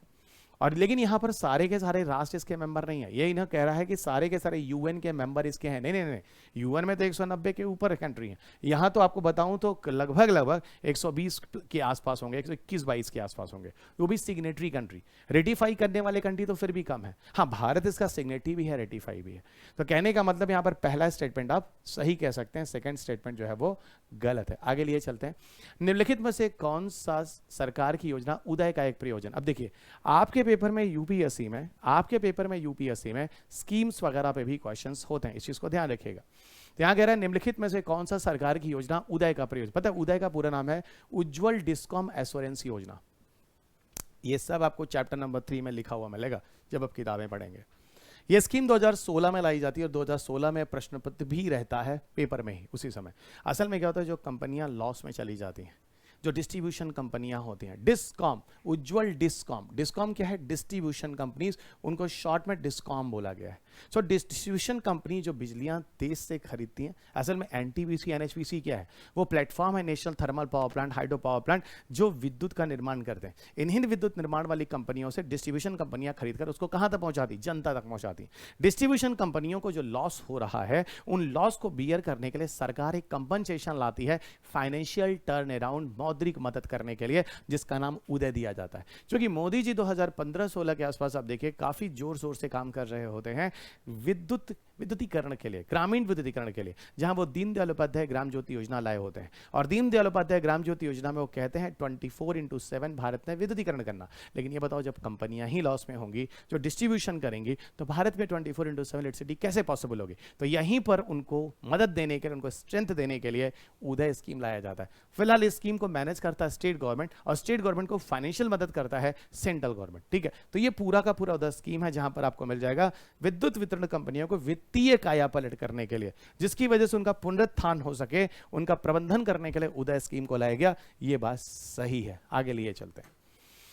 कभी कभी समाचारों में नेट मीटरिंग निम्नलिखित में से किसको प्रोत्साहित करने के संदर्भ में देखा जाता? पता है, नेट मीटरिंग के बारे में मैंने बहुत ज्यादा आपको अच्छे से पढ़ाया है, जब मैंने कहा था कि सोलर टैरिफ जो होता है वो कोल टैरिफ से सस्ता होता है। क्यों? वहां पे मैंने एक जोर नेट मीटरिंग को भी दिया है। जब आप मेरी क्लासेस सुन रहे हैं एप्लीकेशन पे, वहां आपको मिला होगा। ठीक है, मैं वही कह रहा हूं, नेट मीटरिंग क्या एक ऐसा ऑप्शन है जहां पर कोई भी बंदा है ना, आप चाहे तो सरकार से मदद ले सकते हैं या इंडिपेंडेंटली भी आप रिन्यूएबल एनर्जी सेक्टर में इन्वेस्ट कर सकते हैं। यानी कहने का मतलब है, अपने आप सोलर ऊर्जा लगा सकते हैं, पवन ऊर्जा लगा सकते हैं, विद्युत निर्माण कर सकते हैं, और कहीं ना कहीं आप विद्युत निर्माण कर लोगों की मदद ही कर रहे हैं और अपना पैसा भी कमा रहे हैं, और साथ साथ यहां सरकार आपको मदद भी करती है, सब्सिडी, इनकम टैक्स, बहुत सारे रिटर्न यहां फायदे भी देते हैं। तो वही नेट मीटिंग है पूरा का पूरा। तो परिवारों उपभोक्ताओं द्वारा सौर ऊर्जा का उत्पादन और उपयोग, और याद रखिएगा यहां सिर्फ और सिर्फ नवीकरणीय ऊर्जा के माध्यम से ही मदद करनी है। ये नहीं कि जाएंगे हम झारखंड से कोयला ले आएंगे, बिजली बनाए, अरे तो फिर आप प्रदूषण ही करने लगेंगे। नहीं, इस तरह की चीजें नेट मीटरिंग के अंदर आती हैं। अब जैसे जितने भी लोग अपने घरों में सोलर पैनल लगा के रखे हैं, याद रखिएगा, आप लोगों ने देखा होगा नेट मीटरिंग की मदद से ही, आपको पूरा मैंने स्टैटिक बढ़ाया, नेट मीटरिंग की मदद से ही कोविड के टाइम में आपके यहाँ पावर जो था सरप्लस था, आप देश के इलेक्ट्रिसिटी की खपत नहीं कर रहे थे, और आपका बिल जो था -2 हजार -6 हजार आया था। यानी सरकार आपको देगी। आपने सोलर एनर्जी से इतना एनर्जी ज्यादा जनरेट कर लिया है जो कि सरकार के कंजम्पशन से ज्यादा है। ठीक है, तो अल्टीमेटली आपको क्रेडिट मिलता था। ठीक है, वही सारी चीजें हैं जिसको हम सोलर टैरिफ और क्या क्या नाम से आगे बोलते रहे हैं। ठीक है, अगला क्वेश्चन देखिए, पूछ रहा है ईंधन के रूप में कोयले का उपयोग करने वाली शक्ति संयंत्रों से प्राप्त फ्लाई ऐश के संदर्भ में निम्नलिखित कथनों में से कौन सा कथन सही है? इनमें से कौन सा कथन है जो सही है, जो आपको बता रहा है ना, कोयले संयंत्र से जो फ्लाई ऐश बन रहा है उसको लेकर। फ्लाई ऐश का उपयोग भवन निर्माण के लिए, ईंटों के उत्पादन में किया, एकदम ठीक है।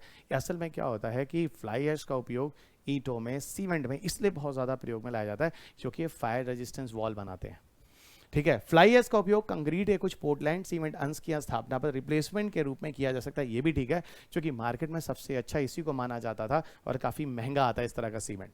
ठीक है, फ्लाई ऐश केवल सिलिकॉन डाइऑक्साइड और कैल्शियम ऑक्साइड से बना होता है, एकदम गलत है। याद रखिए, जब कभी किसी क्वेश्चन में अगर केवल करके ये बायस हो जाते हैं, है ना, केवल करके अगर इस तरह की स्टेटमेंट दे देते हैं, तो वहां पर ज्यादातर गुंजाइश होती है गलत होता है। फिलहाल ये गलत है, यहाँ पहला और दूसरा स्टेटमेंट सही है। फ्लाई ऐश, कोल ऐश, बायोचार, इन तीनों को मैंने आपको स्टार्टिंग में बहुत डिटेल में पढ़ाया है। फ्लाई ऐश आपके पर्यावरण में भी आता है, टॉपिक में भी आता है। अगले टॉपिक चलते हैं 20वें प्रश्न की तरफ। 20वां प्रश्न आपके पेपर में फ्यूल कोशिका से। फ्यूल कोशिका मत बोलिए, फ्यूल सेल बोलिए। देखिए फ्यूल सेल एक ऐसा सेल होता है जो कि बैटरी से काफी अत्याधुनिक है। और देखिए फ्यूल सेल क्वेश्चन भी रिपीट हुआ है, ये 2012 के आसपास देखिए माइक्रोबियल फ्यूल सेल पूछा था, वही 3 साल बाद फ्यूल सेल के फॉर्म में 2015 में फिर क्वेश्चन पूछ रहा है। फ्यूल सेल क्या होता है? एक ऐसा सेल होता है, पावर का सोर्स होता है, जहां पर हाइड्रोजन को हम ईंधन के रूप में प्रयोग में लाते हैं, और ये हाइड्रोजन की वजह से ही फ्यूल सेल को हम लोग हाइड्रोजन फ्यूल सेल भी कहते हैं। ओके, हाइड्रोजन फ्यूल सेल में कह रहा है जिसमें हाइड्रोजन से समृद्ध ईंधन और ऑक्सीजन का उपयोग विद्युत उत्पादन करने के लिए होता है के संदर्भ में निम्नलिखित कथनों पर विचार करें। कह रहा है यदि शुद्ध हाइड्रोजन का उपयोग ईंधन के रूप में होगा तो फ्यूल सेल उप उत्पाद बाई प्रोडक्ट के रूप में ऊष्मा और जल का उत्सर्जन करेगा। एकदम सही है, यहां पर ऊष्मा बनता है और जल बनता है। यहां पर जो भी है ना, जो भी यहाँ पे प्रोसेस होता है वहां पर जल और ऊष्मा का निर्माण होता है, ठीक है, और उसी ऊष्मा के साथ वहां पर विद्युत निर्माण भी होता है। ये चीज सही है यहाँ पे, ठीक है। पूरा का पूरा मैंने आपको मैकेनिज्म पढ़ाया है। जितने भी बच्चे पीछे की मेरी स्टैटिक की क्लासेस पढ़े हैं उनको बहुत मजा आ रहा है, या जिन्होंने मेरी किताबें पढ़ी हैं, 6th एडिशन की मार्केट में अवेलेबल है जो नई आई है। फ्यूल सेल का उपयोग भवनों के विद्युत प्रदाय के लिए तो किया जा सकता है, किंतु लैपटॉप कंप्यूटर से छोटी युक्तियों के लिए नहीं। मैंने ये भी बोला था कि देखिए फ्यूल सेल जो होता है वो हर लेवल के लिए अच्छा है। किसी छोटे डिवाइस के मोबाइल फोन से लेकर किसी बड़े रॉकेट और जेट इंजन से उठाकर आप किसी उपग्रह को भेजने में कर सकते हैं। तो ये स्टेटमेंट यहां पर गलत है, ये स्टेटमेंट यहां पर गलत है। और पहला स्टेटमेंट यहां पर पूरी तरह से सही है। तीसरा कह रहा है फ्यूल सेल में एसी धारा बनती है, नहीं, चाहे फ्यूल सेल हो चाहे बैटरी, दोनों में डीसी करंट बनता है। तो ये भी गलत है, यहां पर सिर्फ और सिर्फ स्टेटमेंट जो है वो पहला सही है। तो ये चीज भी ध्यान रखिएगा दोस्त, दिस इज द इंपॉर्टेंट। ये क्वेश्चन आपको रिपीट हुआ, आपको फिर दिखाऊंगा क्वेश्चन कहीं आगे पहले, जो कि माइक्रोबियल फ्यूल सेल के नाम से आपको मिलेगा। अगला प्रश्न आपके पेपर में है भारतीय अक्षय ऊर्जा विकास एजेंसी, जिसको आप इरिडा कहते हैं, Indian renewable energy development agency, ठीक है, ठीक है। इसको देखिए, ये पब्लिक लिमिटेड है ना, नॉन फाइनेंशियल है, ठीक है, सॉरी पब्लिक लिमिटेड है ना, नॉन बैंकिंग कंपनी है, फाइनेंशियल नहीं बोला जाए, नॉन बैंकिंग कंपनी है। ये भारत में स्पेशली काम करता है नवीकरणीय ऊर्जा के प्रोत्साहन के लिए, उत्थान के लिए। ये क्या करता है? सॉफ्ट टर्म लोन देता है, लोगों की मदद करता है। अगर कोई नवीकरणीय ऊर्जा के लिए जाना है, सॉफ्ट टर्म लोन वगैरह देता है। इसके अलावा आपके लिए और मदद करता है, क्या करता है? ये भारत में एफिशिएंसी है ना, यानी दक्षता बढ़ाने की भी कोशिश करता है। जो नवीकरणीय ऊर्जा वगैरह से जो विद्युत निर्माण हो रहे हैं उनकी दक्षता को ज्यादा तीव्र करने की कोशिश करता है। ये इरिडा का सारा कार्य है, ठीक है। तो देखिए क्या कह रहा है, ये एक पब्लिक लिमिटेड सरकारी कंपनी है, एकदम ठीक है, नॉन बैंकिंग है, एकदम ठीक है। ये चीजों पर क्वेश्चन नहीं पूछा जा रहा है, लेकिन इन्होंने जनरली इंफॉर्मेशन इन्होंने इरिडा पर पूछ दिया है। तो Indian renewable energy development agency, याद रखिएगा, ये आज एमएनआरई के अंदर काम करता है। एमएनआरई वही है, ministry of new and renewable energy. इस बारे में मैंने आपको बताया हुआ है पीछे के लेक्चर्स में। आगे आपको लिए चलते हैं, यहां आइएगा। अगला प्रश्न है कोयला संस्तर मीथेन यानी कोल बेड मीथेन और सेल गैस नामक दो गैर परंपरागत ऊर्जा स्रोतों के संदर्भ में निम्नलिखित कथनों पर विचार कीजिए। क्या कह रहा है? कह रहा है कोयला संस्तर मीथेन कोयला संधियों से निष्कर्षित शुद्ध मीथेन गैस है, ठीक है, यानी कोयला संस्तर मीथेन कोयला संधियों से निष्कर्षित शुद्ध मीथेन गैस है। अच्छा, जबकि सेल गैस केवल प्रोपेन और ब्यूटेन का होता है। आपको पहले ही बताया था कि ठीक है, जो कोयले की खाने होती हैं उसके अंदर कोयला शुद्ध रूप में है, सॉरी मीथेन शुद्ध रूप में है, ओके, लेकिन सेल गैस में सिर्फ और सिर्फ प्रोपेन और ब्यूटेन नहीं होता है। जबकि सेल गैस का तो मेन गैस मीथेन है, मैंने आपको बोला है। और यहां पर आपको पहले ही बोला है, जब कभी केवल टाइप का स्टेटमेंट आता जाता है तो गलत हो ही जाता है, यहां पे भी ये गलत होता है। सबको पता है सेल गैस का मेन गैस कौन सा बच्चा है ना, मैं आपको बताया था 4 मीथेन आपके लिए इंपॉर्टेंट है जो आपके पेपर में आता है। पहला बायोगैस ऑन बायो टॉयलेट वाला, दूसरा कोल बेड मीथेन वाला, तीसरा क्लैथरेट वाला जो क्वेश्चन आपने पीछे देख लिया गैस हाइड्रेट वाला, और चौथा जो है आपके लिए सेल गैस वाला। यहां पर देखिए क्वेश्चन आपके पेपर में सेल गैस पे आ रहा है।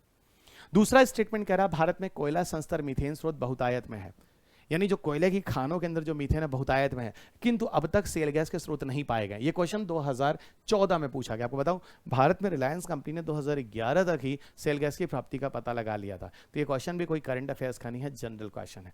आपको लैक ऑफ नॉलेज है वो अलग बात है कि आपको चीजें नहीं पता होती हैं तो आप विज्ञान तकनीकी को समसामयिकी बोल देते हैं, जबकि विज्ञान तकनीकी में 80% प्रश्न जो होते हैं वो स्टैटिक आते हैं। अगला क्वेश्चन देखिए 23वां।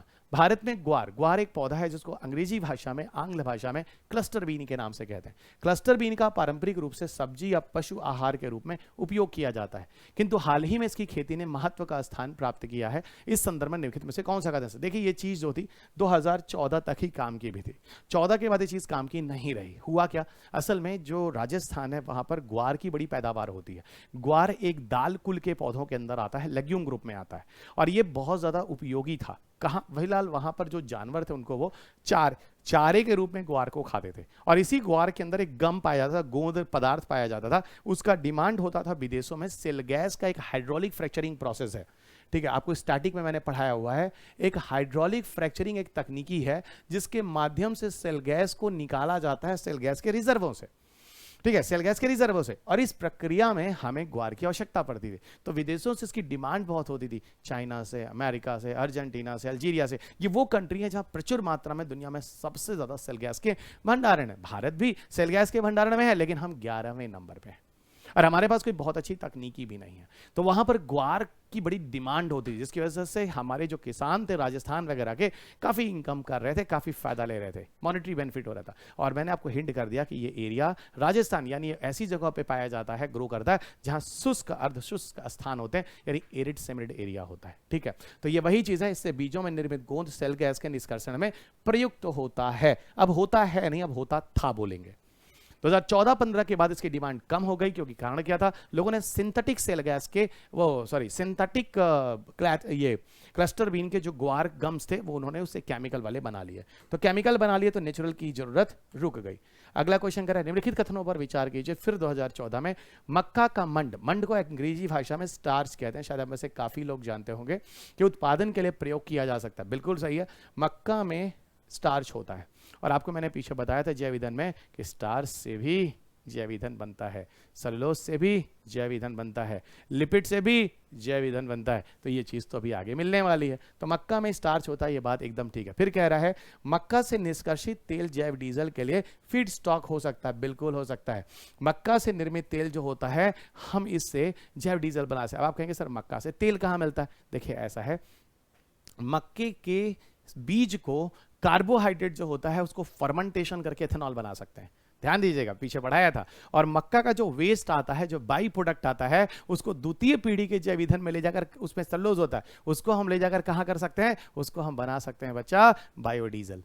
तो मक्के का दोनों यूज हो सकता है। तो मक्के का यहां देखिए जैव डीजल के रूप में, तो मक्का प्रथम चरण के भी जैव ईंधनों में भी आता है और द्वितीय चरण के भी जैव ईंधनों में भी आता है। अब ये क्वेश्चन आपको समझ में आया कि नहीं आया है, इसके लिए आपको स्टैटिक पढ़ना पड़ेगा मेरा, और किताब भी पढ़नी पड़ेगी, वीडियो सुनना पड़ेगा, किताब पढ़नी पड़ेगी, ठीक है। और ये वीडियो आपको जो बना रहा हूं, लिटरली बता रहा हूं, आप देखिएगा, इन चीज़ों को दिखाइएगा, लोगों को बताइएगा। जब तक आप इन वीडियोस को नहीं देखें आप चीज़ों को नहीं समझेंगे, ठीक है। मक्का के प्रयोग से अल्कोहली पेय उत्पन्न किया, ये भी ठीक है। मक्का से कार्बोहाइड्रेट होता है, उसमें फर्मेंटेशन करके हम अल्कोहल भी बना सकते हैं, तो ये चीज़ भी यहाँ पर सही है। तो यहाँ मिलाकर पहला, दूसरा और तीसरा तीनों ही स्टेटमेंट जो है वो बच्चा सही है। यहाँ पे अगले प्रश्न की तरफ आते हैं। अगला प्रश्न देखिए, कौन कहता है कि समसामयिकी है? क्वेश्चन कह रहा है सौर शक्ति उत्पादन के लिए, सोलर पावर के लिए, प्रोडक्शन के लिए प्रौद्योगिकियों के संदर्भ में निम्नलिखित कथनों पर विचार कीजिए। 2014 के पीटी में क्वेश्चन है, कह रहा है प्रकाश वोल्टीय प्रक्रिया, वही प्रकाशीय सेल जिसे आप सोलर पैनल वगैरह भी बोलते हैं, एक प्रौद्योगिकी है जो प्रकाश के विद्युत में प्रत्यक्ष रूपांतरण द्वारा विद्युत जनन करता है। एकदम सही है, सीधा फोटोवोल्टेइक सनलाइट लेता है, उसमें सिलिका जैसे फिलामेंट होते हैं अर्धचालकता वाले, सीधा वो इलेक्ट्रॉन निकालते हैं, जाके बैटरी को चार्ज करते हैं। बिल्कुल सीधा ये करता है, एकदम सही है। अब अगर ये प्रक्रिया आपने मेरे से सुना होगा तब तो आप समझ रहे हैं, नहीं तो आप यहां पर मुंह खोल देंगे यूपीएससी में और ये बोल देंगे क्वेश्चन समसामयिकी का है। आपको सारे के सारे क्वेश्चन यहाँ 90% प्रश्न दिखा रहा हूं, सब के सब स्टैटिक है।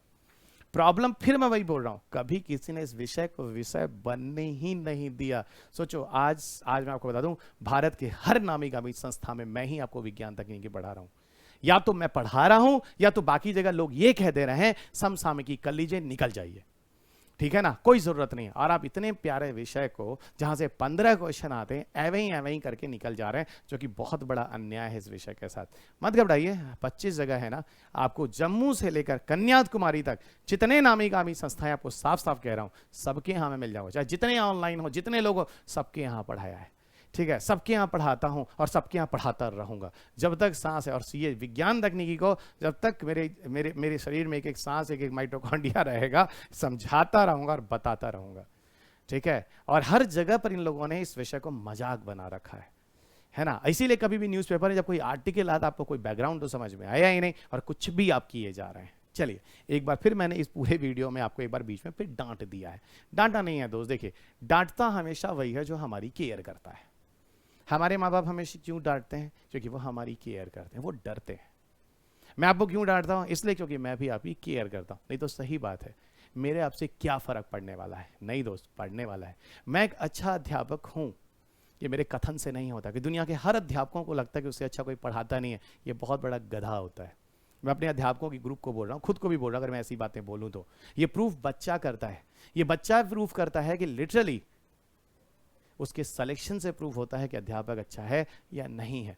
तो मेरा एग्जाम भी आप ही के साथ होता है, और हर साल मैं आपके साथ परीक्षा भी देता हूं। जिस दिन आप अपना एग्जाम देते हैं उस दिन मैं भी आपके साथ अपना एग्जाम देता हूं कि पूरे साल मैंने जो आपके साथ मेहनत की थी वो एक्चुअल में क्या था। और आप देखिए, आप में से काफ़ी बच्चे मुझे प्यार भी करते हैं, और काफ़ी बार आप लोग मुझे बहुत सारी उल्टी सीधी बातें भी कहते हैं। सर आपके वीडियोस अपलोड नहीं हो रहे हैं, सर करंट अफेयर्स नहीं आ रहा, बहुत सारी वीडियोस आप पुराने डालते हैं, बहुत सारी चीज़ें आप नए डालते हैं। तो ये बताइए, हम अगर उपग्रह आज ना नहीं गिरता है, उसके पीछे रीज़न तो वही है ना, आज हम क्या बदल देंगे।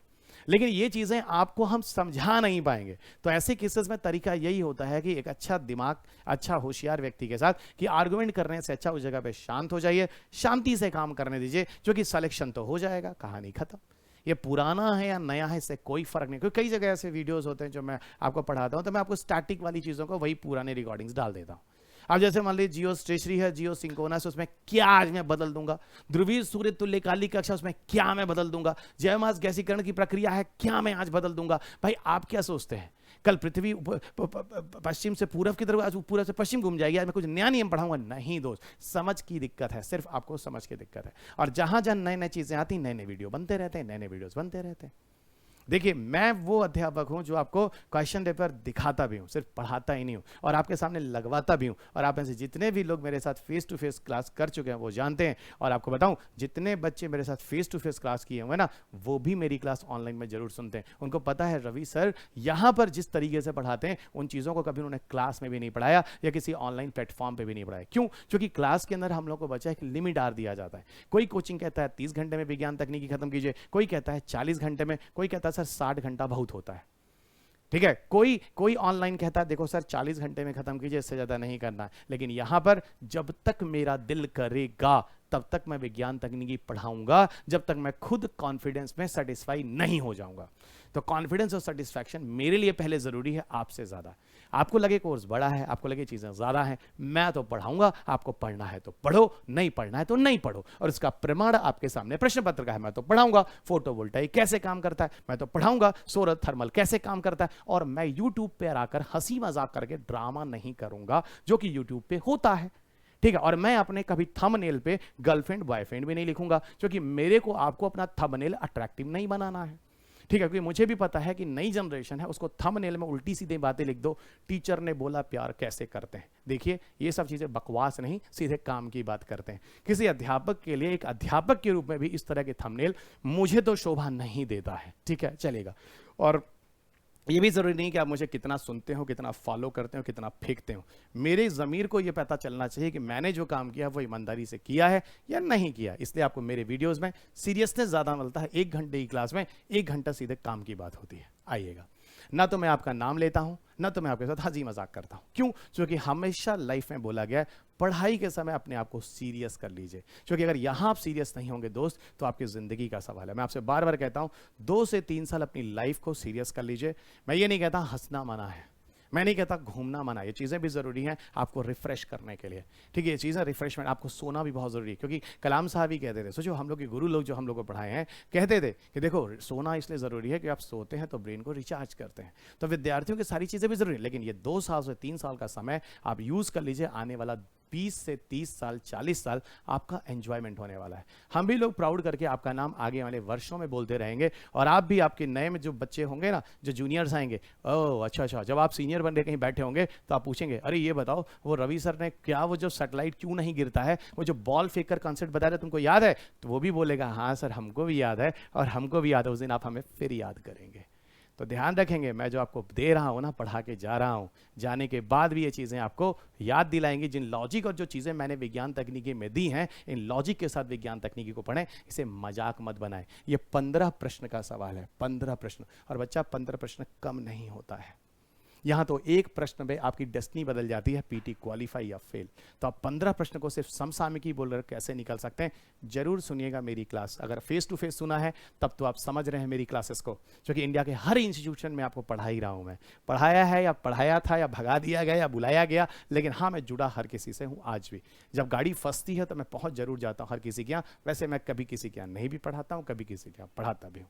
चलेगा, फिलहाल यहाँ मजे लेते हैं लाइफ के। लाइफ का मतलब विज्ञान तकनीक। अरे बताऊं, मैंने पूरी कोशिश किया कि आपको विज्ञान तकनीकी पढ़ाऊं नहीं सिखाऊं, और मैं उसमें पूरी तरह से संलग्न हूं। अब देखिए, कह रहा है प्रकाश वोल्टी एक प्रौद्योगिकी है जो प्रकाश के विद्युत में प्रत्यक्ष रूपांतरण द्वारा विद्युत जनन करती है। एकदम सही है, डायरेक्ट करती है, मैंने आपको पीछे भी बताया था। जबकि सौर तापी यानी सोलर थर्मल जो होता है प्रौद्योगिकी है जो सूर्य की किरणों का उपयोग ताप जनित करती है। एकदम ठीक है, सूर्य की किरणों से वही सोलर वाटर हीटर उटर मान लीजिए, सोलर थर्मल जिसको कहते हैं, ताप जनित करती है और जिसका उपयोग विद्युत जनन करने में। यहां पर इस वाले लाइन में काफी लोगों का मुंह खुल गया था, बौका टाइप से हो गए थे। क्यों हो गए थे? समझ में नहीं आया कि अगर सोलर थर्मल से अगर हम हीट जनरेट करें उससे बिजली कहां हो जाएगी। अरे भाई, अब देखो यहां पर फिर वही गुस्सा आता है। तुमको अगर हीट मिल गया बच्चा, तो हीट से तुम पानी खौला लो, पानी खौला लोगे तो क्या होगा, स्टीम निकलेगा, स्टीम निकलेगा, उससे क्या करेगा, उसके प्रेशर से टरबाइन घूम जाएगा, टरबाइन घूमेगा तो कौन सी ऊर्जा मिलेगी, यांत्रिक ऊर्जा, और डायनामो लगा लोगे तो यांत्रिक ऊर्जा से क्या बन जाएगी, विद्युत ऊर्जा। अब ये लॉजिक तो आपको लॉजिकली ही बनाना पड़ेगा ना, तो ये स्टेटमेंट सही है। दूसरा कह रहा है कि प्रकाश वोल्टी प्रक्रिया प्रत्यावर्ती धारा का जनन करती है। देखिए, फोटोवोल्टाइक नहीं, सोलर पैनल सीधे बैटरी से जुड़ता है, वो डीसी बनाता है। आपको अगर पिक्चर याद आ रहा होगा जो मैंने आपको पढ़ाया है, आपको समझ, किताब आप देखिए, आपको समझ में आ जाएगा। ठीक है, ये भी गलत, ये गलत हो गया। और फिर कह रहा है भारत में पास है ना सौर तापी प्रौद्योगिकी यानी सोलर थर्मल प्रौद्योगिकी के विनिर्माण आधार है, यानी भारत सोलर थर्मल बना रहा है, सोलर वाटर हीटर ये सब चीजें बना रहा है, लेकिन वहीं पर कह रहा है प्रकाश वोल्टी यानी सोलर सेल वेल नहीं बना रहा है, यानी फोटोवोल्टाइक नहीं बना रहा है। जो सड़क किनारे आप देखते हैं जो वहीं पर एलईडी लाइट जो सोलर पैनल से बन रही थी, एकदम गलत है। भारत दोनों बना रहा है, बहुत सारी कंपनियां आपको मिल जाएंगी, और आज से नहीं, पीछे 15-20 सालों से बना रहा है। तो ये स्टेटमेंट भी गलत हो गया, सिर्फ और सिर्फ जो है वो ए स्टेटमेंट होगा जो कि सही होगा। अगले प्रश्न की तरफ आपको लिए चलते हैं, 26वें प्रश्न की तरफ। क्या है, शर्करा उद्योग के उपोत्पाद की उपयोगिता के संदर्भ में निम्नलिखित में से कौन सा कथन सही है। खोई को ऊर्जा उत्पादन के लिए जैव मात्रा ईंधन के रूप में प्रयुक्त किया जा सकता है। देखिए, खोई समझते होंगे, गन्ने की खोई वगैरह होती है, बैगेज वगैरह को ऊर्जा उत्पादन के लिए जैव मात्रा ईंधन के लिए एकदम सही है। आपको बताऊं, जैव मास गैसीकरण की प्रक्रिया में ऐसा होता है। आपको बताऊंगा, हम किसी भी बायोमास को लेकर उससे हम क्या कर सकते हैं, उससे हम ईंधन बना सकते हैं।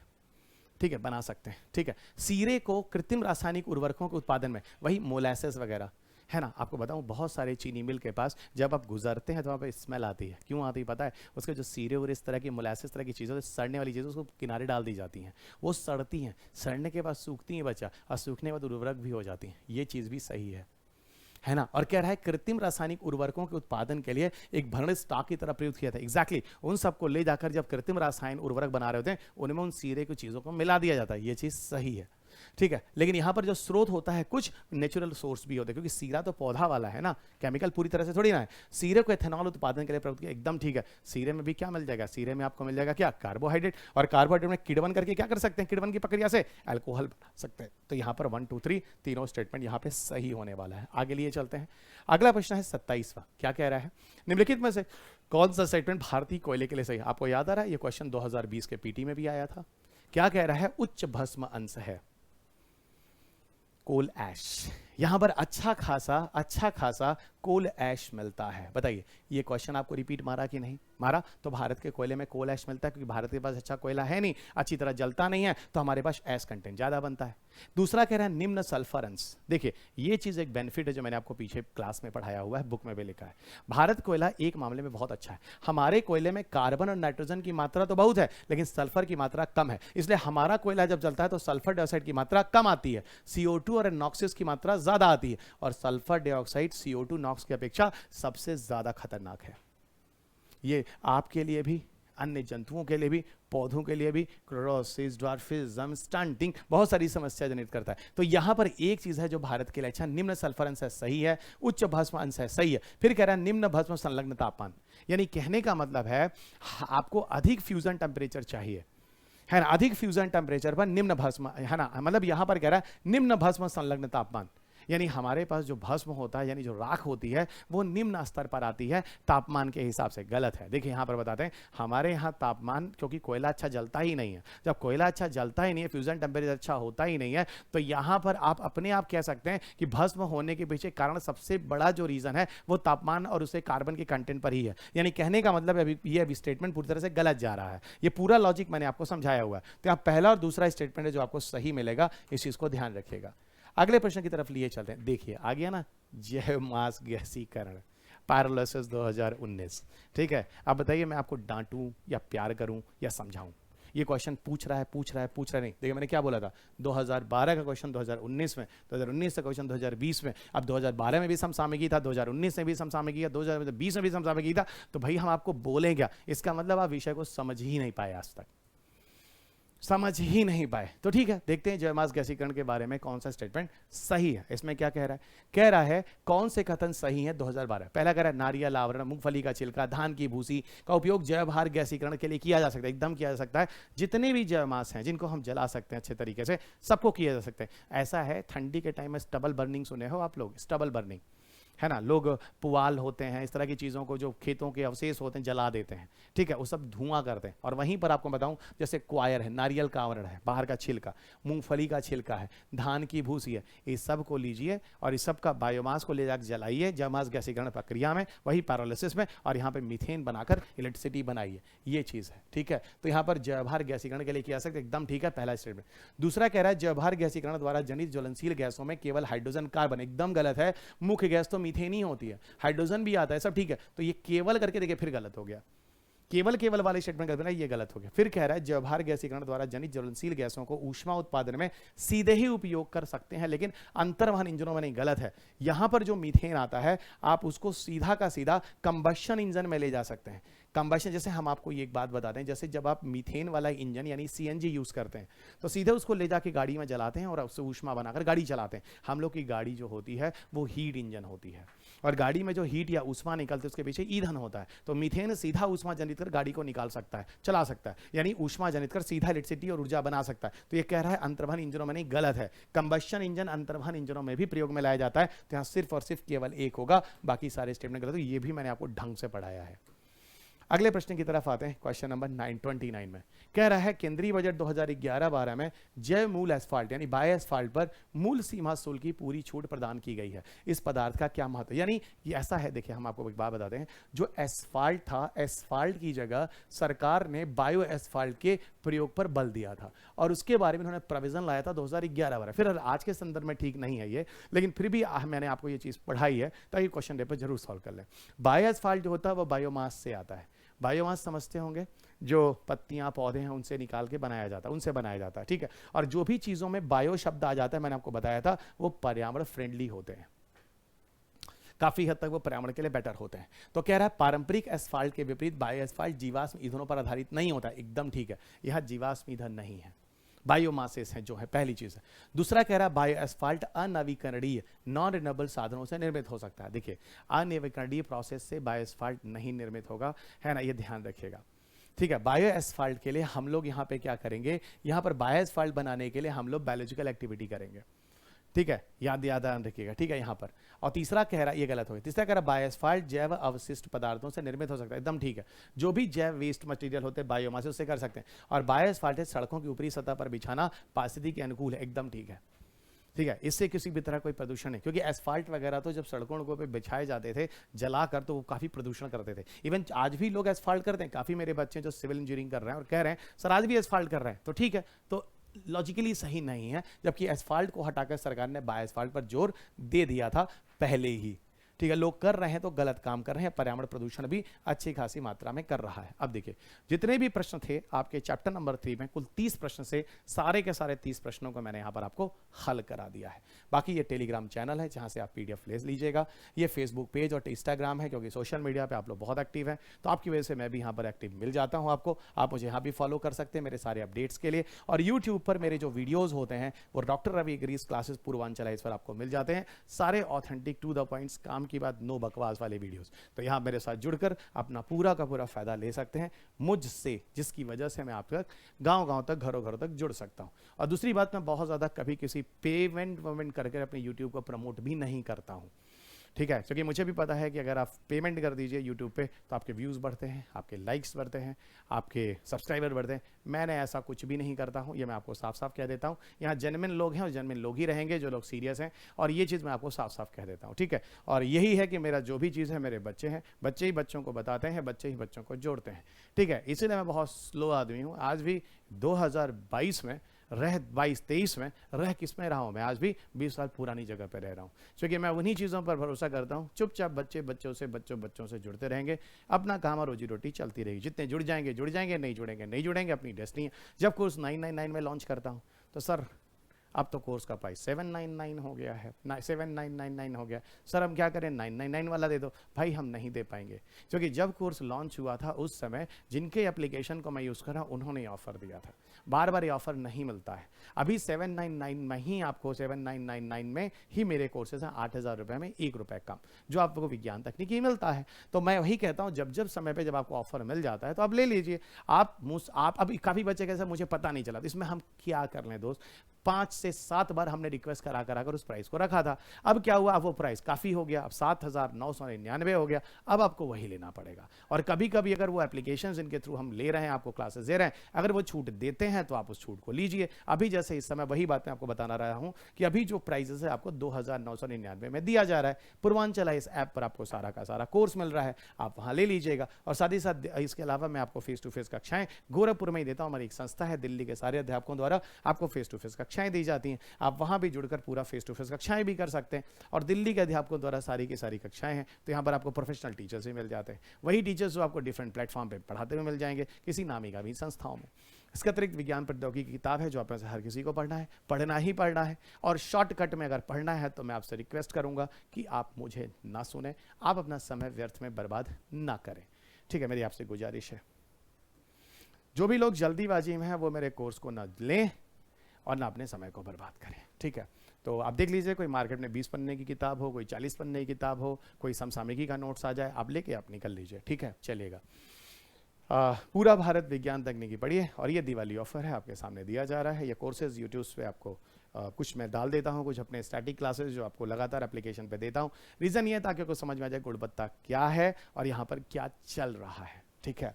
तो ये किताबें हैं, ये एप्लीकेशंस हैं, पूर्वांचल ऐप, ये कोड है जो आप ज्वाइन कर लीजिएगा। अंत में इतना ही बोलूँगा, चैनल को सब्सक्राइब कीजिएगा। जैसा सब बोलते आते हैं, मैं किसी भी वीडियो को प्रमोट नहीं करने वाला हूँ, ठीक है। तो जनमन सब्सक्राइबर है, जनमन फॉलोअर मुझे पता है, 10,000 रुपये खर्च कीजिए और 12,000 सब्सक्राइबर को, 15,000 सब्सक्राइबर को 50,000 कर लीजिए। नहीं करना मुझे, मेरे साथ आप लोग जितने हैं उतने ही रहिए। बाकी ऑनेस्टली धीरे धीरे लोग जुड़ते रहेंगे और एक श्रृंखला बनती रहेगी। धन्यवाद दोस्तों, अगले लेसन में आपके साथ फिर मुलाकात होगी। तब तक अपना ख्याल रखें, स्वस्थ रहें, खुश रहें, मस्त रहें, मुस्कुराते रहें। जय हिंद। पूर्वांचल IAS भारत में सिविल सेवा में सर्वाधिक सिलेक्शन दिलाने वाले doctor Ravi Agrahari and team अब गोरखपुर में भी। पूर्वांचल IAS, पेडलीगंज, इंदिरा नगर, गोरखपुर।